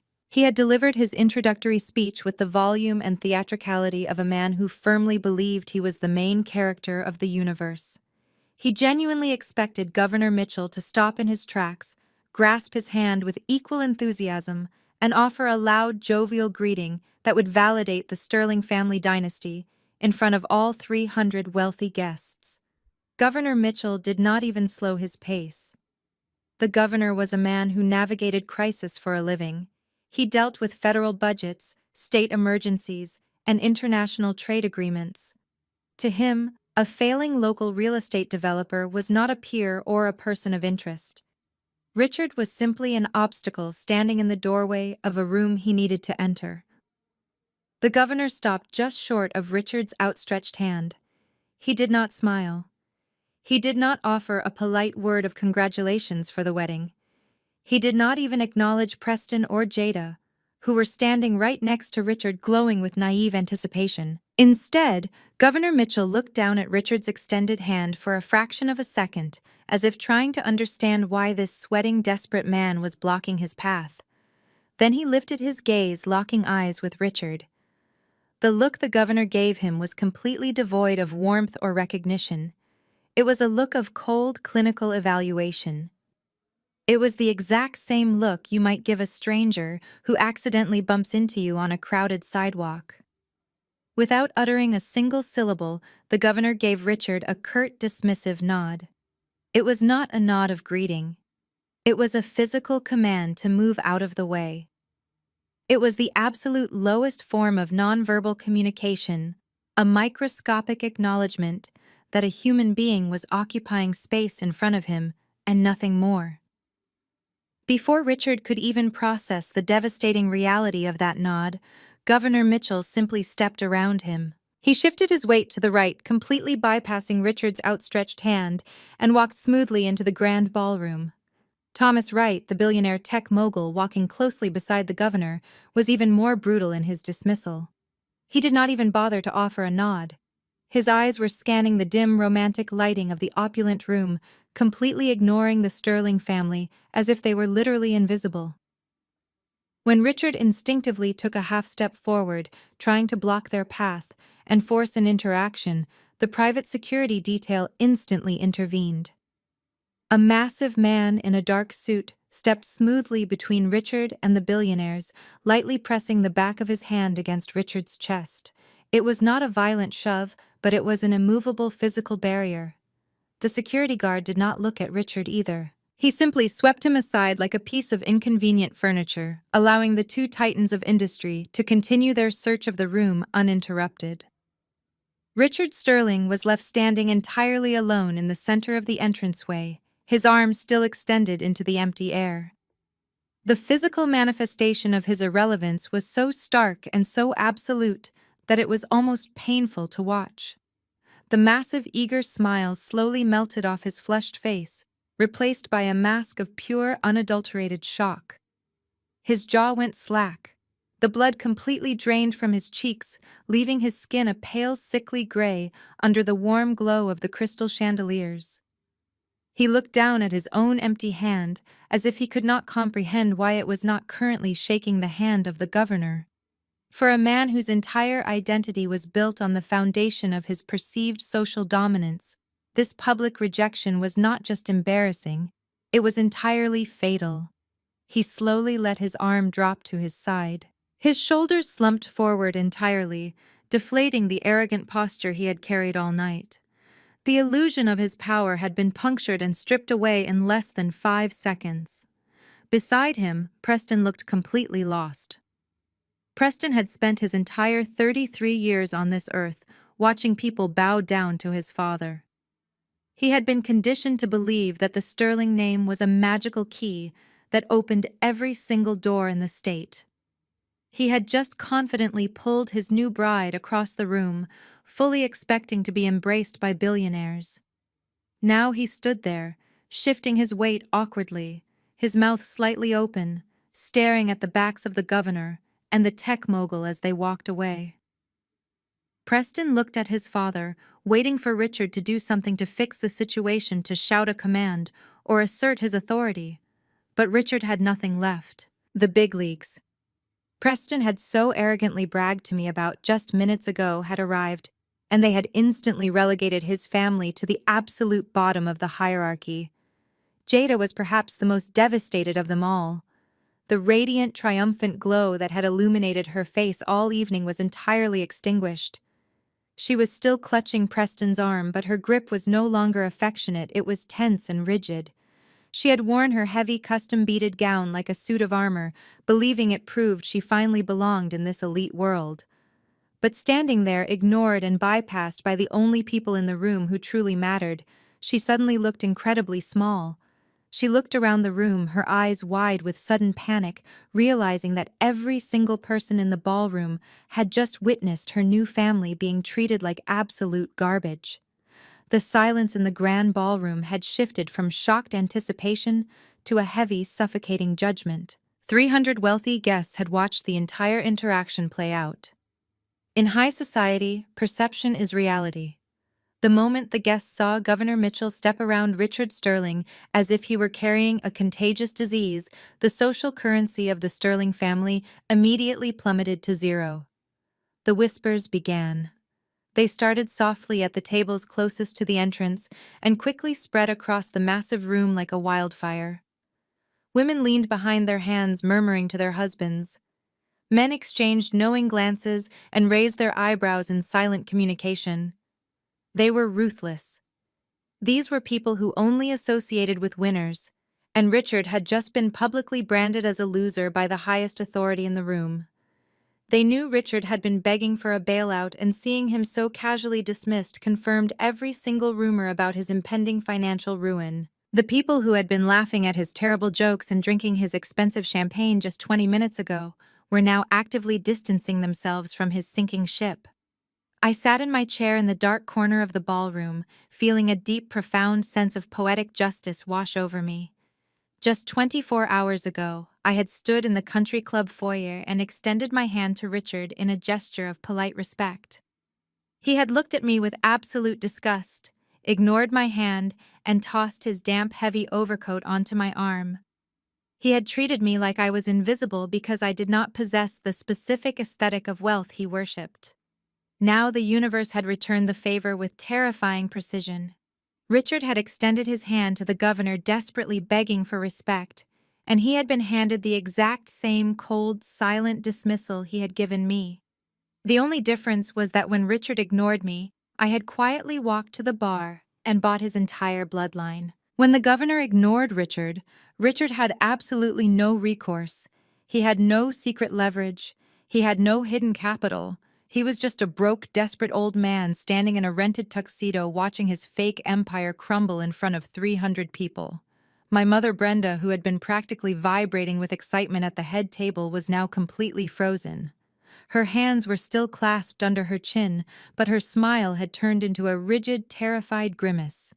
She did not understand the intricate financial dynamics at play, but she possessed a primal understanding of social humiliation. She saw the whispers. She felt the sudden icy shift in the room. The powerful dynasty she had forced me to subsidize and manipulated my sister into marrying was being publicly humiliated, and she had tethered her entire identity to their sinking vessel. Governor Mitchell and Thomas Wright continued their steady pace across the polished wooden dance floor, completely unbothered by the trail of psychological destruction they had just left at the front doors. Their security detail moved flawlessly with them, parting the sea of lavishly decorated tables and stunned guests. They were not wandering aimlessly. Their eyes were locked on a specific destination. They walked straight past the massive, towering centerpieces of white orchids. They walked past the melting ice sculptures and the raw seafood bar. They bypassed the wealthy socialites and the local politicians who were desperately trying to make eye contact with them. They were heading directly toward the dark, quiet corner in the back of the room. They were heading directly toward my table. The guests watched in stunned silence as Governor Mitchell and Thomas Wright navigated the labyrinth of tables. They moved with absolute purpose, completely ignoring the desperate wealthy socialites and local politicians who were silently begging for their attention. They bypassed the lavishly decorated centerpieces, the melting ice sculptures, and the expensive seafood bars. They were walking straight toward the darkest, least significant corner of the Oakbridge Country Club ballroom. They were walking directly toward me. The elderly cousins sitting at my table entirely stopped breathing. They froze in their chairs, their eyes wide with sheer terror, unsure if they should stand up or simply melt into the floorboards. Across the room near the head table, my mother Brenda stretched her neck trying to understand what was happening. Her meticulously crafted worldview was actively short-circuiting. She could not comprehend why the two most important men in the entire state were walking away from the Sterling family and heading straight for the kitchen doors. I did not stand up immediately. I simply placed my crystal glass of sparkling water down on the table, resting my hands calmly in my lap. I watched them approach, waiting until they were exactly 5 feet away. The private security details seamlessly stopped, forming a subtle protective half-circle facing outward to keep the curious guests at bay. Then I slowly stood up, smoothing the front of my tailored emerald dress. Governor Mitchell's stern professional demeanor, the same cold expression that had just devastatingly dismissed Richard Sterling, instantly melted away.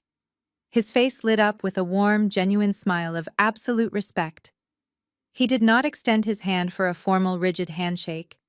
Instead, he stepped forward, closing the distance between us, and pulled me into a massive, respectful hug. "Simone," he said, his voice booming, carrying effortlessly over the thick, heavy silence of the room. "I was hoping I would catch you here tonight. Congratulations on the massive Sterling buyout. Vanguard saved the city a massive headache today." Thomas Wright, the billionaire tech mogul, stepped up right beside him, offering a firm, aggressive handshake. "Brilliant play," Simone Thomas added, a wide grin spreading across his face. "Your legal team moved faster than anyone on Wall Street anticipated. Acquiring 85% of their debt in a single afternoon is absolutely going to be taught in business schools next semester. You outmaneuvered every single bank in the district. If an actual bomb had detonated in the center of the ballroom, it would have caused significantly less psychological damage than those spoken words. The jazz band, which had been awkwardly trying to maintain a low background melody, completely lost their rhythm. The saxophone player dropped his instrument from his lips. The drummer froze mid-beat. The music abruptly cut out, leaving a hollow, ringing silence that violently amplified every single gasp in the room. 300 elite guests were staring at the quiet black woman in the dark corner, trying to process the impossible reality that she was the CEO of Vanguard Acquisitions. I looked over the governor's shoulder, looking straight through the crowd directly at the head table. Richard's face had turned the color of wet ash. The realization hit his body with the physical force of a speeding freight train. The massive, suffocating debt he had been frantically trying to outrun, the total financial ruin he had been begging these exact men to save him from, was now entirely owned by the woman he had just publicly humiliated. The woman he had jokingly offered a minimum wage job in his mailroom was the undisputed architect of his total destruction. Beside him, Preston was staring at me with his mouth hanging wide open. The smug, arrogant superiority that had defined his entire existence completely evaporated. His hand went entirely limp, and the crystal champagne flute he was holding slipped right through his fingers. It hit the polished wooden dance floor and shattered into 100 pieces. The sharp, violent sound of the breaking glass echoed like a gunshot through the dead, silent ballroom. Jada and Brenda were paralyzed, staring at me in absolute unblinking shock. Their brains simply could not process the data. They had spent my entire life diminishing me, belittling my career, and treating me as the family scapegoat. Now the sister they had forced to sit in the dark was standing shoulder to shoulder with billionaires, casually receiving high-level praise for buying their new family's entire empire for pennies on the dollar. Jada looked down at her heavy custom-beaded gown, suddenly realizing that the prestigious sterling legacy she had married into was nothing more than a spectacular mirage. The bag she thought she had secured was completely empty. The shock on Richard's face, however, did not last long. The human ego, especially, one as bloated and fragile as his, cannot survive that level of catastrophic public humiliation without violently fighting back. His shock rapidly curdled into aggressive, frantic denial. His brain refused to accept that a woman like me had outsmarted a man like him. Richard shoved past his own son, stepping directly over the shattered glass of the champagne flute, and stormed across the dance floor. He was breathing heavily, his chest heaving under his tailored tuxedo jacket. His face flushed a dangerous shade of crimson. He marched past the wealthy guests, who were now actively shrinking away from him, pulling their chairs back so they would not be associated with the blast radius of his total collapse. He pushed aggressively past the perimeter of the security detail. The armed guards immediately tensed, prepared to tackle him to the ground, but they only let him through because Governor Mitchell raised a single hand, calmly permitting the confrontation.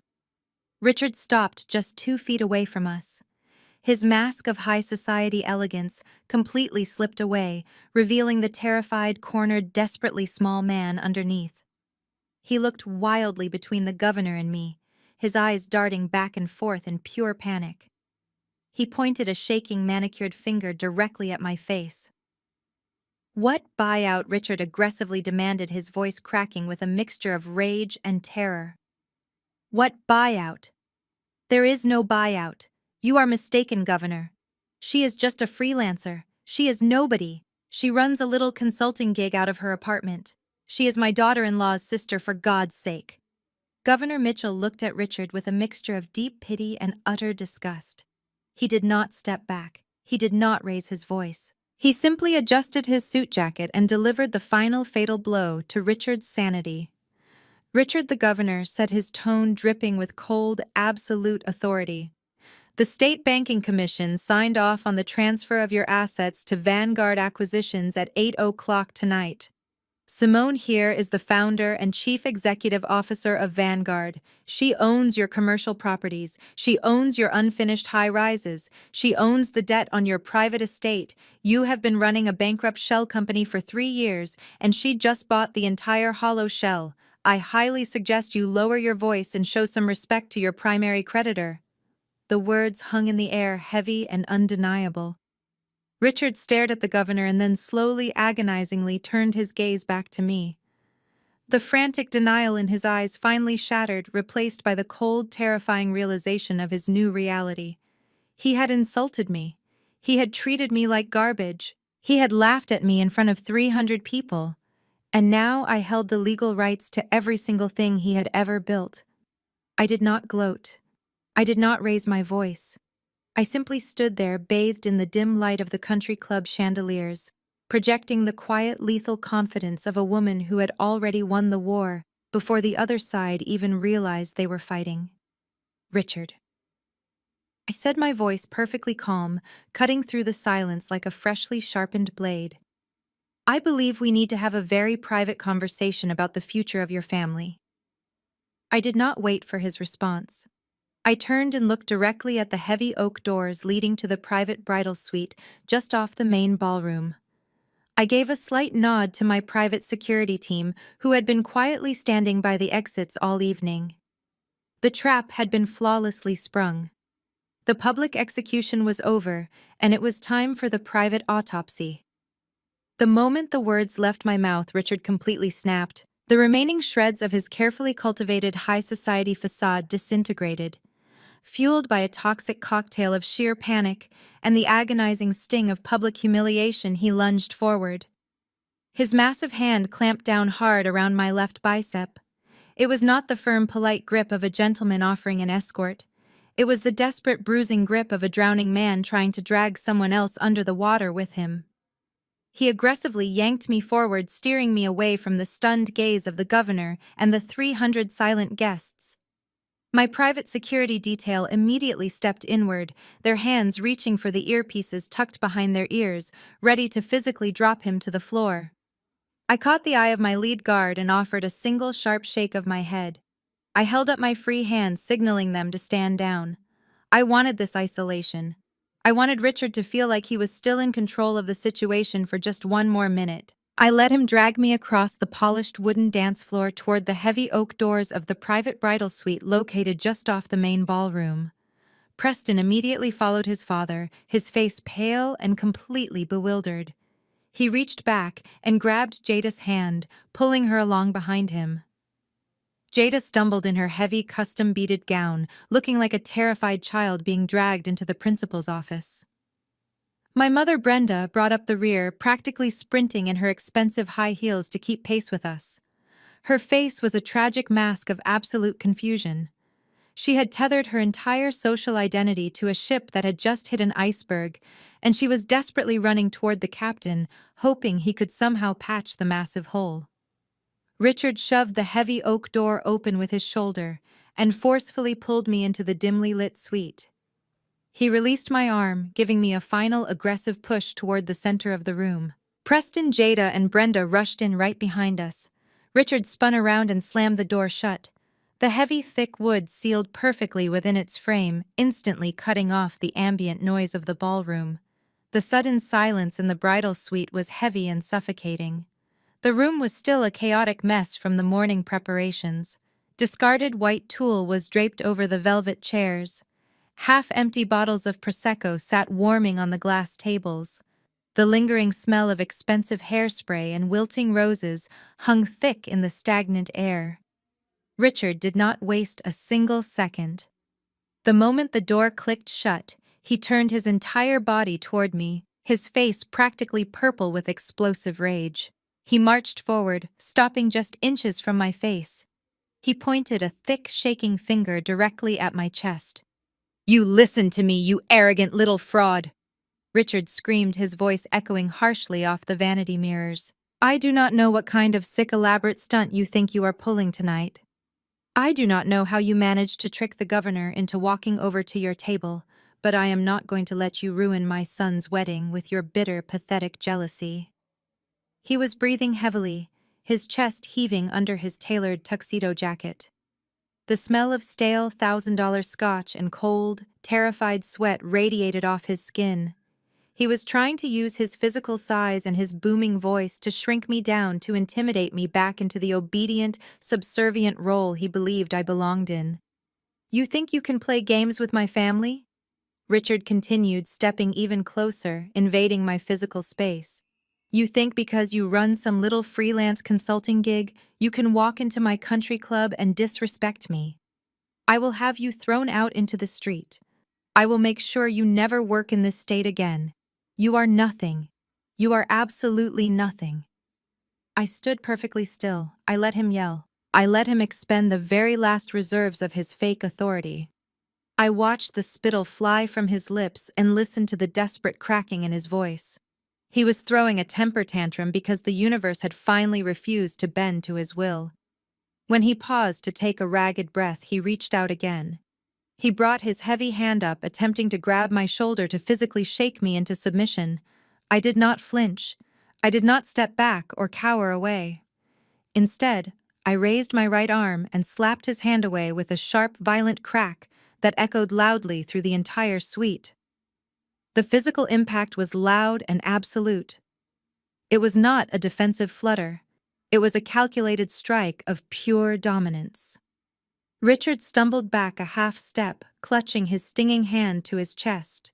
His pale blue eyes went wide with profound shock.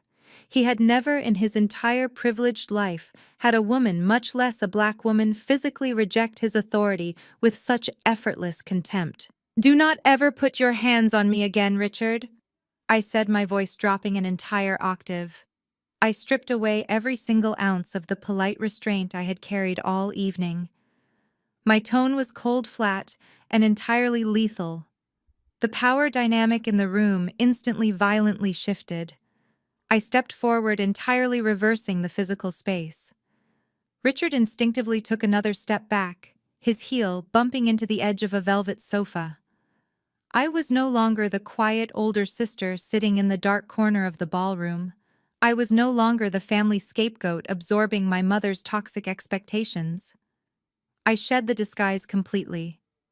I stood tall, my posture flawless, projecting the absolute terrifying authority of the apex predator in the room. Preston tried to intervene, stepping out from behind his father. His voice was shaking, his arrogant swagger completely evaporated.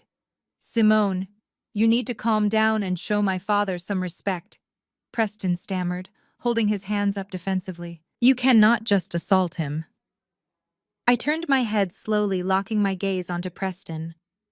"Respect is for people who can afford to pay their own catering bills, Preston," I replied smoothly. Preston snapped his mouth shut, his face turning bright red. Behind him, Jada let out a small, pathetic whimper. She collapsed onto the velvet vanity stool, burying her face in her hands. The reality of the situation was finally crashing down on her. She had spent the entire morning screaming at the caterer, demanding I use my modest savings to fix a banking error. Now she was sitting in the wreckage, realizing that her perfect billionaire groom was nothing more than a broke man living on borrowed time. My mother, Brenda, was standing perfectly still by the door. She looked completely terrified. She was staring at me as if she had never seen me before in her entire life. For 35 years, she had controlled me through guilt and emotional manipulation. She had constantly told me I was not good enough, not refined enough, not successful enough to matter. But standing in this room, watching me physically back down a man she considered a god, she finally realized she had absolutely no power over me anymore. I ignored their panic and walked over to the large glass vanity table. I pushed aside a discarded makeup bag and a tangled pile of silk ribbons. I placed my heavy leather tote bag onto the glass surface. The satisfying thud of the bag hitting the table made Richard flinch. He watched my every move with the paranoid intensity of a trapped animal. He wanted to keep yelling. He wanted to keep threatening me. But the sheer predatory calm I was projecting had completely paralyzed his vocal cords. The illusion of his powerful dynasty was dead on the floor. We were now operating entirely in my world under my rules, and there was absolutely no room left for his arrogant delusions. I slowly unzipped the top of my heavy leather tote bag. The metallic sound of the zipper was the only noise in the quiet, suffocating space of the bridal suite. I reached inside and pulled out a massive, thick black leather binder. It was incredibly heavy, packed with hundreds of pages of highly sensitive financial documents, forensic accounting reports, and legally binding transfer deeds. My team at Vanguard Acquisitions had spent the last 90 days meticulously compiling every single piece of data inside it. I lifted the binder high enough for everyone in the room to see the embossed silver letters on the cover before dropping it directly onto the center of the glass vanity table. The heavy, violent thud made Jada jump in her seat. Her custom beaded gown rustled loudly as she shrank back. My mother Brenda gasped, clutching her hands to her chest. Richard stared at the black binder as if it were a live explosive device. His pale blue eyes were locked onto the Vanguard logo. The aggressive, arrogant posture he had tried to weaponize against me moments ago completely evaporated. He knew exactly what that binder represented. "Let us skip the theatrics, Richard," I said, my voice perfectly steady and echoing with brutal clinical precision. "You want to know what kind of elaborate stunt I am pulling tonight? I am not pulling a stunt. I am performing a corporate autopsy, and your company is the corpse." Richard opened his mouth to speak, but his vocal cords completely failed him. He stood frozen, his chest heaving under his rented tuxedo. I opened the binder, flipping past the title page and the executive summary. I did not look at my mother or my sister. I kept my eyes entirely focused on Richard, watching the last remaining drops of blood drain from his face. For the last 3 years, I continued tapping my manicured finger against the top document. "You have been running Sterling Development as a high-end Ponzi scheme. You lost your primary anchor tenants in your downtown commercial properties 36 months ago. The market shifted and your outdated business model could not keep up. But instead of declaring bankruptcy and restructuring your debt like a responsible businessman, you decided to hide the massive losses to protect your precious high society image. You started soliciting capital from new private investors, promising them guaranteed returns on luxury high-rise developments that you never actually had the permits to build." Richard took a shaky step backward, his hands trembling at his sides. He looked like a man who was watching his entire life flash before his eyes. "You took their money, Richard," I stated, my voice cold and unforgiving. "And you used it to quietly pay the interest on your older defaulted loans. You falsified collateral documents. You leveraged every single asset you owned 3 times over just to maintain your country club membership and keep buying your son expensive European sports cars. You built a spectacular house of cards on a foundation of absolute fraud." Preston stepped out from behind his father, his brow furrowed in deep, panicked confusion. He looked back and forth between Richard and the open binder on the table. "Dad, what is she talking about?" Preston asked, his voice cracking with sudden terror. "Tell her she is crazy. Tell her about the offshore trusts. Tell her about the massive development deal in the city." Richard did not look at his son. He could not tear his eyes away from the financial records I had laid out in front of him. He knew I had the exact numbers. He knew the offshore trusts were completely empty. He knew the massive development deal was a complete fabrication he had invented to keep his family ignorant of their impending ruin. "There are no offshore trusts, Preston," I answered for him, turning the page of the binder to reveal a detailed spreadsheet of their frozen accounts. "Your father has been drowning in toxic, unmanageable debt for years. When the federal interest rates shifted last quarter, his little house of cards finally collapsed. The banks audited his accounts and realized the collateral he pledged was entirely fabricated. They called in his loans, all of them, at once."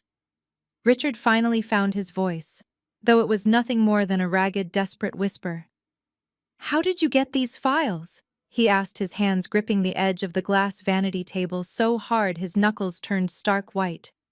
"Who gave these to you? You are just a freelance consultant. You are a nobody. You do not have the clearance for this kind of corporate data." I smiled a cold, terrifying smile that reached my eyes, but offered absolutely no warmth to the men standing in front of me. I am not a freelancer, Richard, I said slowly, enunciating every single syllable so there could be absolutely no misunderstanding. I am the founder and the chief executive officer of Vanguard Acquisitions. I built my firm from the ground up to hunt down arrogant, financially illiterate men exactly like you. I spent the last decade accumulating actual capital while you spent your time accumulating fake prestige. When the regional banks realized your debt was toxic, they panicked. They wanted it off their books before the federal regulators caught wind of your massive fraud. So my firm swooped in. We bought your entire portfolio of debt for pennies on the dollar. I paused, letting the absolute finality of my words sink deep into his skin. I am not just your creditor, Richard, I stated, my voice echoing in the quiet suite. I am your owner. I hold the paper on the commercial buildings you claim to develop. I hold the paper on the country club we are currently standing inside. I even hold the paper on the massive private estate you sleep in every single night. I bought it all. Richard let out a strangled, pathetic noise that sounded like a wounded animal. His legs finally gave out. He collapsed heavily onto the edge of the velvet sofa, his head falling into his hands. The great and powerful patriarch of the Sterling dynasty, the man who had confidently ordered me to fetch his coat 24 hours ago, was utterly destroyed, reduced to a trembling, sobbing mess in a rented tuxedo. I turned my attention away from the broken old man and focused entirely on his son. Preston was staring at me with a look of pure, unadulterated horror. The arrogant, smug groom, who had just leaned over my shoulder to tell me I was not cut out for the big leagues, was now actively hyperventilating. His eyes darted wildly around the room, searching for an escape route, a legal loophole, or a punchline to a terrible joke that was never going to come. "You lied to me, Preston!" Jada suddenly shrieked, standing up from the vanity stool. "You told me you were worth $50 million. You told me my diamond ring was a priceless family heirloom. You told me we were moving into the private estate next month." Preston held his hands up defensively, backing away from his furious new wife. "Jada, baby. I did not know," he pleaded, tears welling up in his pale blue eyes. "I swear to you, I had no idea. My dad handles all the finances. He told me everything was fine. He told me the trust fund was secure for the next 50 years. I stepped toward Preston, closing the physical distance between us, until I was standing right in his face. I looked him up and down, taking in his expensive silk tie, his custom-tailored suit, and the heavy gold watch strapped to his wrist. Everything he was wearing was a lie funded by the massive debt he now owed my firm. "Your family does not have old money, Preston," I said, my voice dropping to a harsh, unforgiving whisper. "You have old debt. You have generations of unchecked borrowing wrapped up in a false sense of racial and social superiority. You thought your last name made you invincible. You thought you could walk through the world treating people like garbage because your grandfather built a few buildings half a century ago. But the reality is you have never worked a hard day in your miserable, sheltered life. You are a parasite feeding off a dying host." Preston swallowed hard, his Adam's apple bobbing nervously. He was literally shaking his chest, rising and falling in rapid, panicked breaths. And as of an hour ago, I continued, leaning in so close he could probably feel the cold chill radiating off my skin. "You owe it all to me. Every single dime. The luxury cars, the estate, the clothes on your back. It all legally belongs to Vanguard Acquisitions. You are officially, functionally homeless. Welcome to the big leagues, Preston. I highly suggest you learn how to update a resume because you are going to need a real job by Monday morning." I stepped back, letting him absorb the full, devastating impact of his new reality. He looked like he was going to be physically sick. He clamped a trembling hand over his mouth and staggered backward, sinking into a chair next to his devastated, weeping father. The destruction of the Sterling family was complete. They had walked into this room as billionaires, and they were going to walk out as bankrupt frauds facing immediate federal indictment. I had systematically dismantled their entire empire without raising my voice, without breaking a sweat, and without seeking a single ounce of their validation. But my work in this room was not quite finished. I slowly turned my head away from the sobbing Sterling men and locked my gaze onto the two women standing silently by the door. It was time to address my mother and my sister. It was time to finally settle the family tab. I turned slowly away from the pathetic men shrinking into the velvet furniture and locked my eyes onto my sister. Jada was no longer a glowing, radiant bride. The pristine illusion she had built her entire life around was cracking and violently falling apart right in front of her. She looked at Preston, and the absolute disgust on her face was so intense it was almost hard to watch. She took a heavy step toward him, her custom-beaded gown dragging across the floor like an anchor chaining her to a sinking ship. "You promised me!" Jada screamed, her voice sharp and hysterical, echoing against the large vanity mirrors. "You looked me in my eyes and promised me we were moving into the private estate. You told me we were spending a month in the Maldives for our honeymoon and that I would never have to work another day in my life. You let me plan a wedding for 300 of the wealthiest people in this state, knowing you could not even afford to pay for the dinner plates. You are an absolute fraud, Preston. You are completely broke and you dragged me down with you." Preston cowered away from her, his hands raised defensively to protect his face, as if he expected her to physically strike him. He stammered out half-formed apologies, whining that he was a victim too, that his father had kept him entirely in the dark regarding the financial ruin of their company. But Jada was not listening to his excuses. She did not care about his feelings or his supposed innocence. She cared exclusively about the money, the status, and the elite last name she thought she had purchased with her youth and beauty. She realized in that exact, agonizing moment that she had traded her entire future for a worthless piece of paper and a mountain of toxic debt. She shrieked at him, calling him every horrible name she could think of, completely shedding the refined high society persona she had spent years carefully cultivating. It was a vicious, ugly display of raw materialism, and it perfectly captured the entirely transactional nature of their toxic relationship. But the most tragic reaction in the room did not come from the betrayed bride. It came from my mother. Brenda had watched the entire exchange, her face pale and her hands visibly shaking. She saw the absolute financial devastation laid out in the black binder. She heard the confirmation from the governor himself that the Sterling dynasty was a complete mirage. Yet her deeply ingrained toxic conditioning simply refused to accept reality. Her brain could not process a world where the wealthy white family she worshipped was fundamentally inferior to the black daughter she had spent decades tearing down. Instead of consoling her sobbing youngest daughter or demanding answers from the men who had just orchestrated a massive fraud against our family, my mother turned her panicked eyes entirely on me. She rushed forward, closing the physical distance between us, and reached out her trembling hands. "Simone," Brenda pleaded, her voice breathless and frantic. "Simone, you have to fix this. You have to stop this nonsense right now." I looked down at her hands hovering just inches from my arm and simply raised a single eyebrow. She wisely pulled them back, but the sheer desperation in her voice only escalated. She fell right back into her familiar patterns of emotional manipulation, genuinely believing she could still control me. "You cannot do this to your sister," Brenda begged, the tears finally spilling over her carefully applied makeup. "This is her wedding day, Simone. The entire city is out there, in that grand ballroom. Governor Mitchell is out there talking to the press. If you foreclose on this family today, if you humiliate them publicly, our reputation will be completely destroyed. People will laugh at us. They will say Jada married a bankrupt fraud, and we will never be invited to another society event again." She took a deep breath, trying to compose herself, trying to frame her insane request as a logical family decision. "You have all this money now, Simone." My mother continued, her eyes wide with frantic calculation. "You run this massive company, and you are clearly very successful. You can just forgive the debt.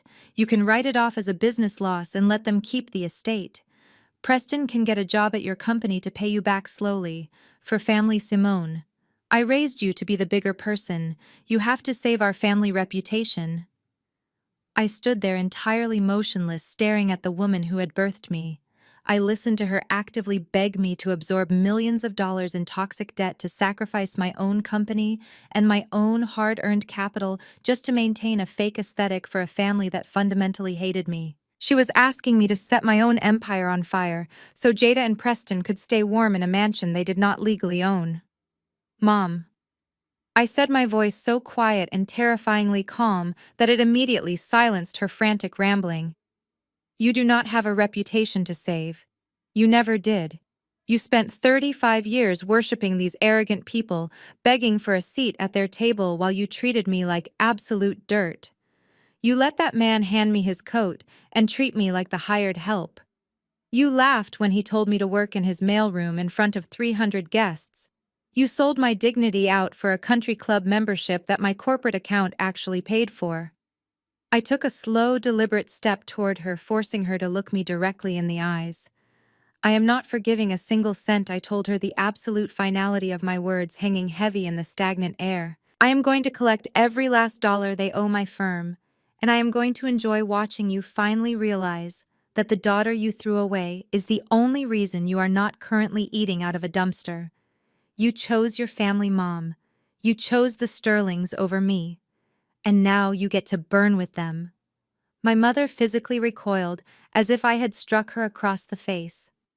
She stumbled backward, her hand flying to her mouth, a fresh wave of horrified tears streaming down her cheeks.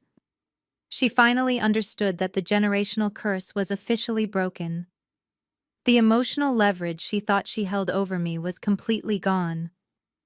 I was entirely free. But the heavy silence in the room was abruptly shattered by the sound of Richard Sterling violently pushing himself off the velvet sofa. A man whose entire identity is forged in arrogance and unearned privilege is incredibly dangerous when cornered. The initial shock of my corporate takeover had worn off, replaced by a blinding, desperate rage. He could not fathom losing. He could not comprehend a reality where a black woman walked out of this room as the undisputed victor. He straightened his tailored tuxedo jacket, his chest heaving, his face twisted into a snarl of pure venom. You think you have won? Richard sneered, taking a heavy, threatening step toward me, his pale blue eyes flashing with renewed toxic malice. You think because you bought some paper and ambushed me at a wedding you are suddenly invincible? You are nothing but a little girl playing in a man's world. He pointed a thick, shaking finger directly at my face, trying to summon the terrifying authority that had ruled his life for 60 years. You have absolutely no idea who you are dealing with. Richard spat, his voice rising into a frantic, echoing roar. I built the skyline of this city. I know every politician, every corporate banker, and every federal regulator in this district. I have the best defense lawyers in the entire state on retainer. I have judges on my payroll who have eaten dinner at my private table. You think a few financial spreadsheets and a digital signature are going to take me down? He took another step, his face turning dangerously red, the veins bulging in his neck. I will tie you up in endless litigation for the next 20 years, Richard threatened, spittle flying from his lips. I will bleed your little firm dry with injunctions and appeals. I will drag your name through the mud until you are begging me to take my properties back. The system was built by men like me to protect men like me. I will destroy you, Simone. I will absolutely destroy you. His words were meant to be a devastating show of force. They were the classic empty threats of a powerful man realizing his power was completely gone. He was screaming into the void, desperately trying to summon the monsters he used to control. He was banking on the arrogant assumption that I would be intimidated by the threat of legal battles and corrupt judges. He still believed he had the upper hand, because he was Richard Sterling, the legacy billionaire, and I was just Simone the outsider. He stood there panting heavily, staring me down, waiting for me to show a single crack of fear. He waited for me to back down, to reconsider my position, to realize I had stepped entirely out of my league. I did not blink. I did not flinch. I just stood there looking at a desperate, broken old man, making promises he could not possibly afford to keep. The heavy silence in the bridal suite was suddenly broken by a sound that Richard Sterling was entirely unprepared to hear. I did not cower. I did not stammer out a defense. I did not try to match his frantic, screaming volume.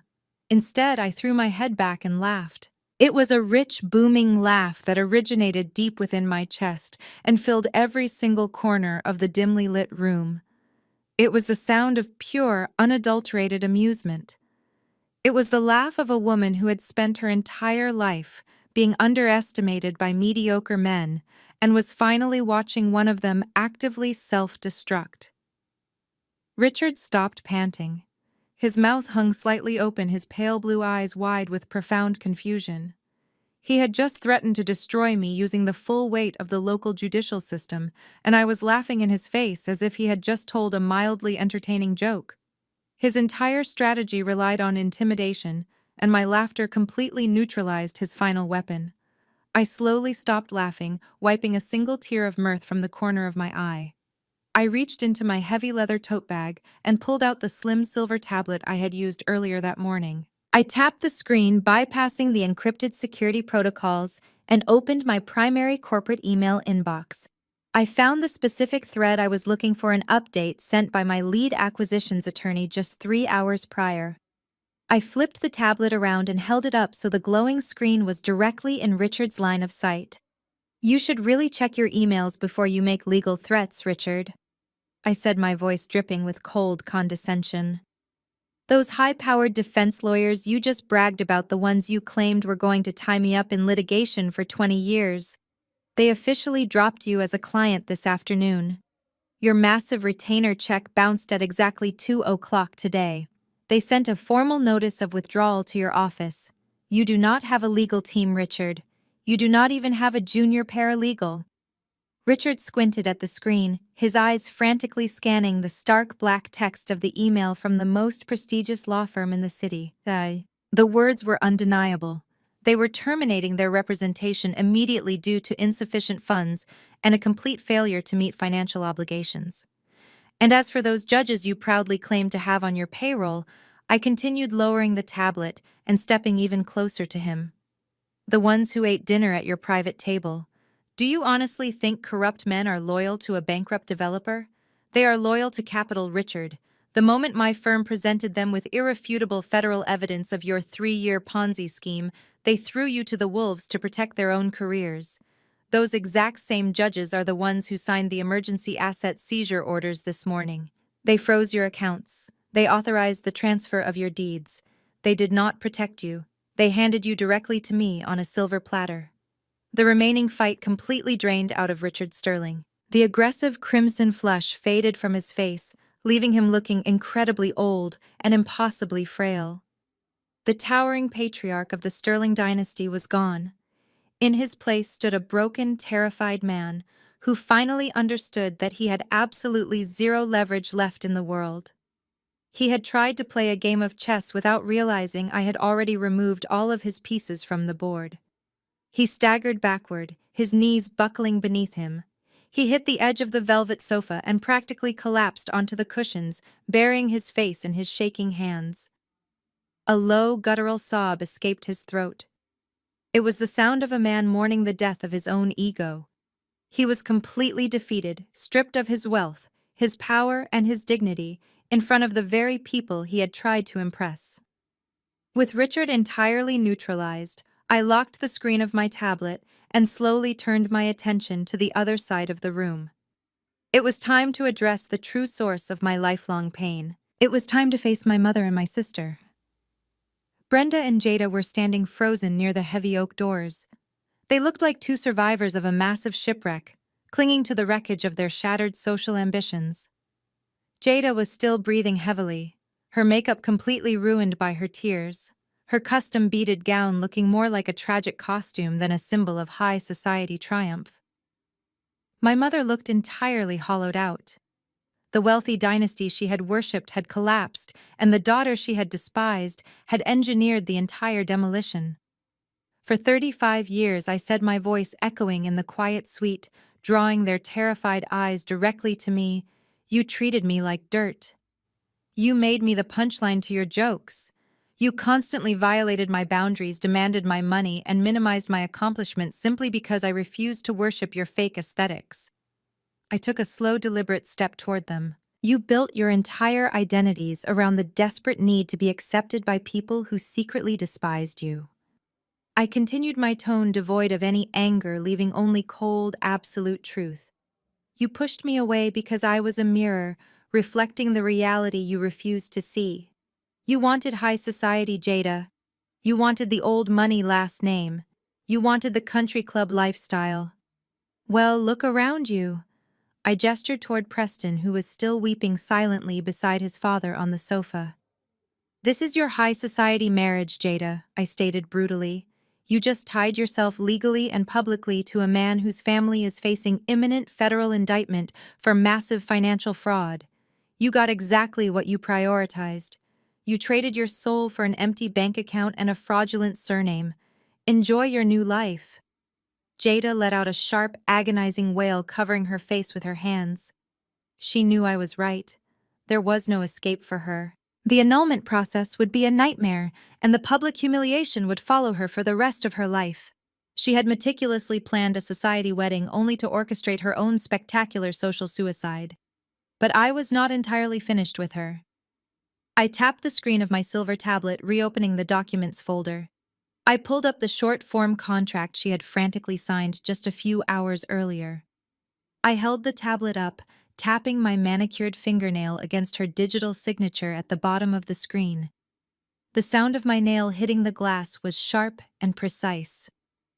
By the way, Jada, I said, a slight, terribly cold smile touching the corners of my mouth, that $45,000 you owe me for the food your guests are currently eating outside, the food you begged me to pay for to save your precious reputation. That was not a wedding gift. That was a legally binding promissory note. Jada looked up, her tear-streaked face twisting in fresh horror. She had completely forgotten about the contract in the chaos of the Vanguard revelation.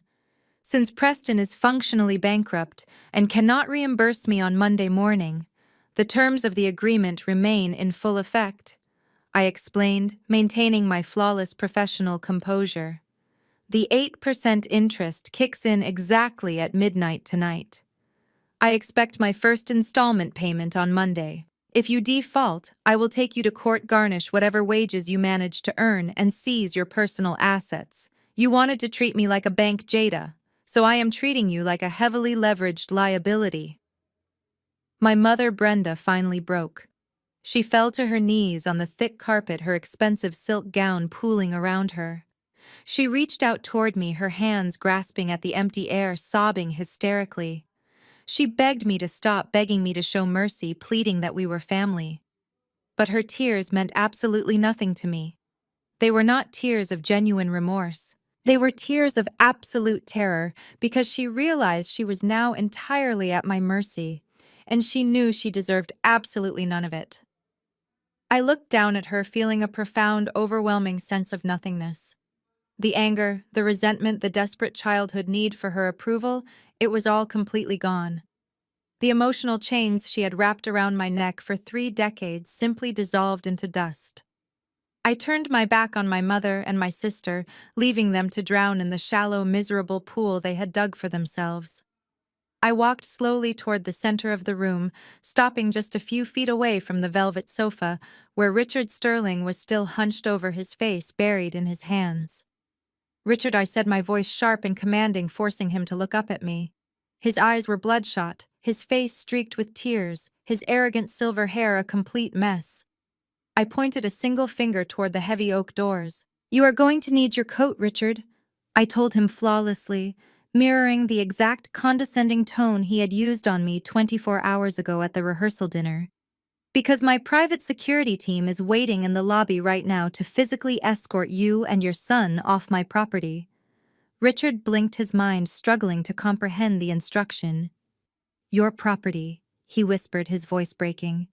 I smiled, the victory, sweet and absolute. "Oh, did I forget to mention that during my corporate presentation? Vanguard Acquisitions bought the Oakbridge Country Club last month. You are currently trespassing in my building, drinking my champagne and ruining my carpet. Get out." I did not wait to watch them scramble to their feet. I did not wait to hear any more of their pathetic apologies or their desperate empty threats. I turned around and walked purposefully toward the exit. The heavy oak door swung open easily under my hand. I stepped out of the private bridal suite and into the quiet carpeted hallway, closing the door firmly behind me. The heavy wood sealed perfectly, instantly cutting off the sounds of Richard hyperventilating, Preston pleading, and Jada crying. The sudden, absolute silence of the hallway felt like a physical weight lifting off my chest. I walked smoothly down the corridor, my heels clicking rhythmically against the floor. I bypassed the grand ballroom, where the guests were still buzzing with the gossip of the century. I did not need to see them, the public spectacle was over. I walked straight through the opulent lobby, past the bowing staff, and out the massive glass front doors of the country club. The cool night air hit my face, crisp and incredibly refreshing. The sky was clear, the stars shining brightly over the manicured lawns. A sleek black Maybach was idling quietly at the bottom of the grand stone steps, my private chauffeur standing at attention beside the open rear door. I walked down the steps, the emerald crepe of my dress moving gracefully in the evening breeze. I stepped into the spacious leather interior of the luxury vehicle, sinking into the plush seat. The chauffeur closed the door, sealing me inside my private sanctuary. On the center console, a crystal ice bucket held a perfectly chilled bottle of real vintage champagne alongside a single crystal flute. I reached out, popping the cork with a soft, satisfying sigh, and poured the golden, bubbling liquid into the glass. I leaned back against the soft leather, taking a slow, deliberate sip. The champagne tasted like absolute freedom. The generational curse was officially broken. The cycle of abuse was completely dead. I had walked into the fire of my family's toxic expectations and burned their entire false kingdom to the ground. I was no longer the scapegoat. I was no longer the victim. I was the architect of my own extraordinary life. I had won. The greatest lesson I learned from that night is that you never have to raise your voice to prove your worth. Toxic family members will always try to shrink you to fit into their broken narratives. They will weaponize guilt and demand your resources while disrespecting your presence. But true power moves in absolute silence. You do not need to seek validation from people who are committed to misunderstanding you. Build your own empire, protect your peace, and let your success speak for itself. When you finally stop playing their game, you realize you owned the board all along. If you have ever had to cut off toxic family to protect your peace, let me know your story in the comments below and hit subscribe for more journeys of healing and empowerment.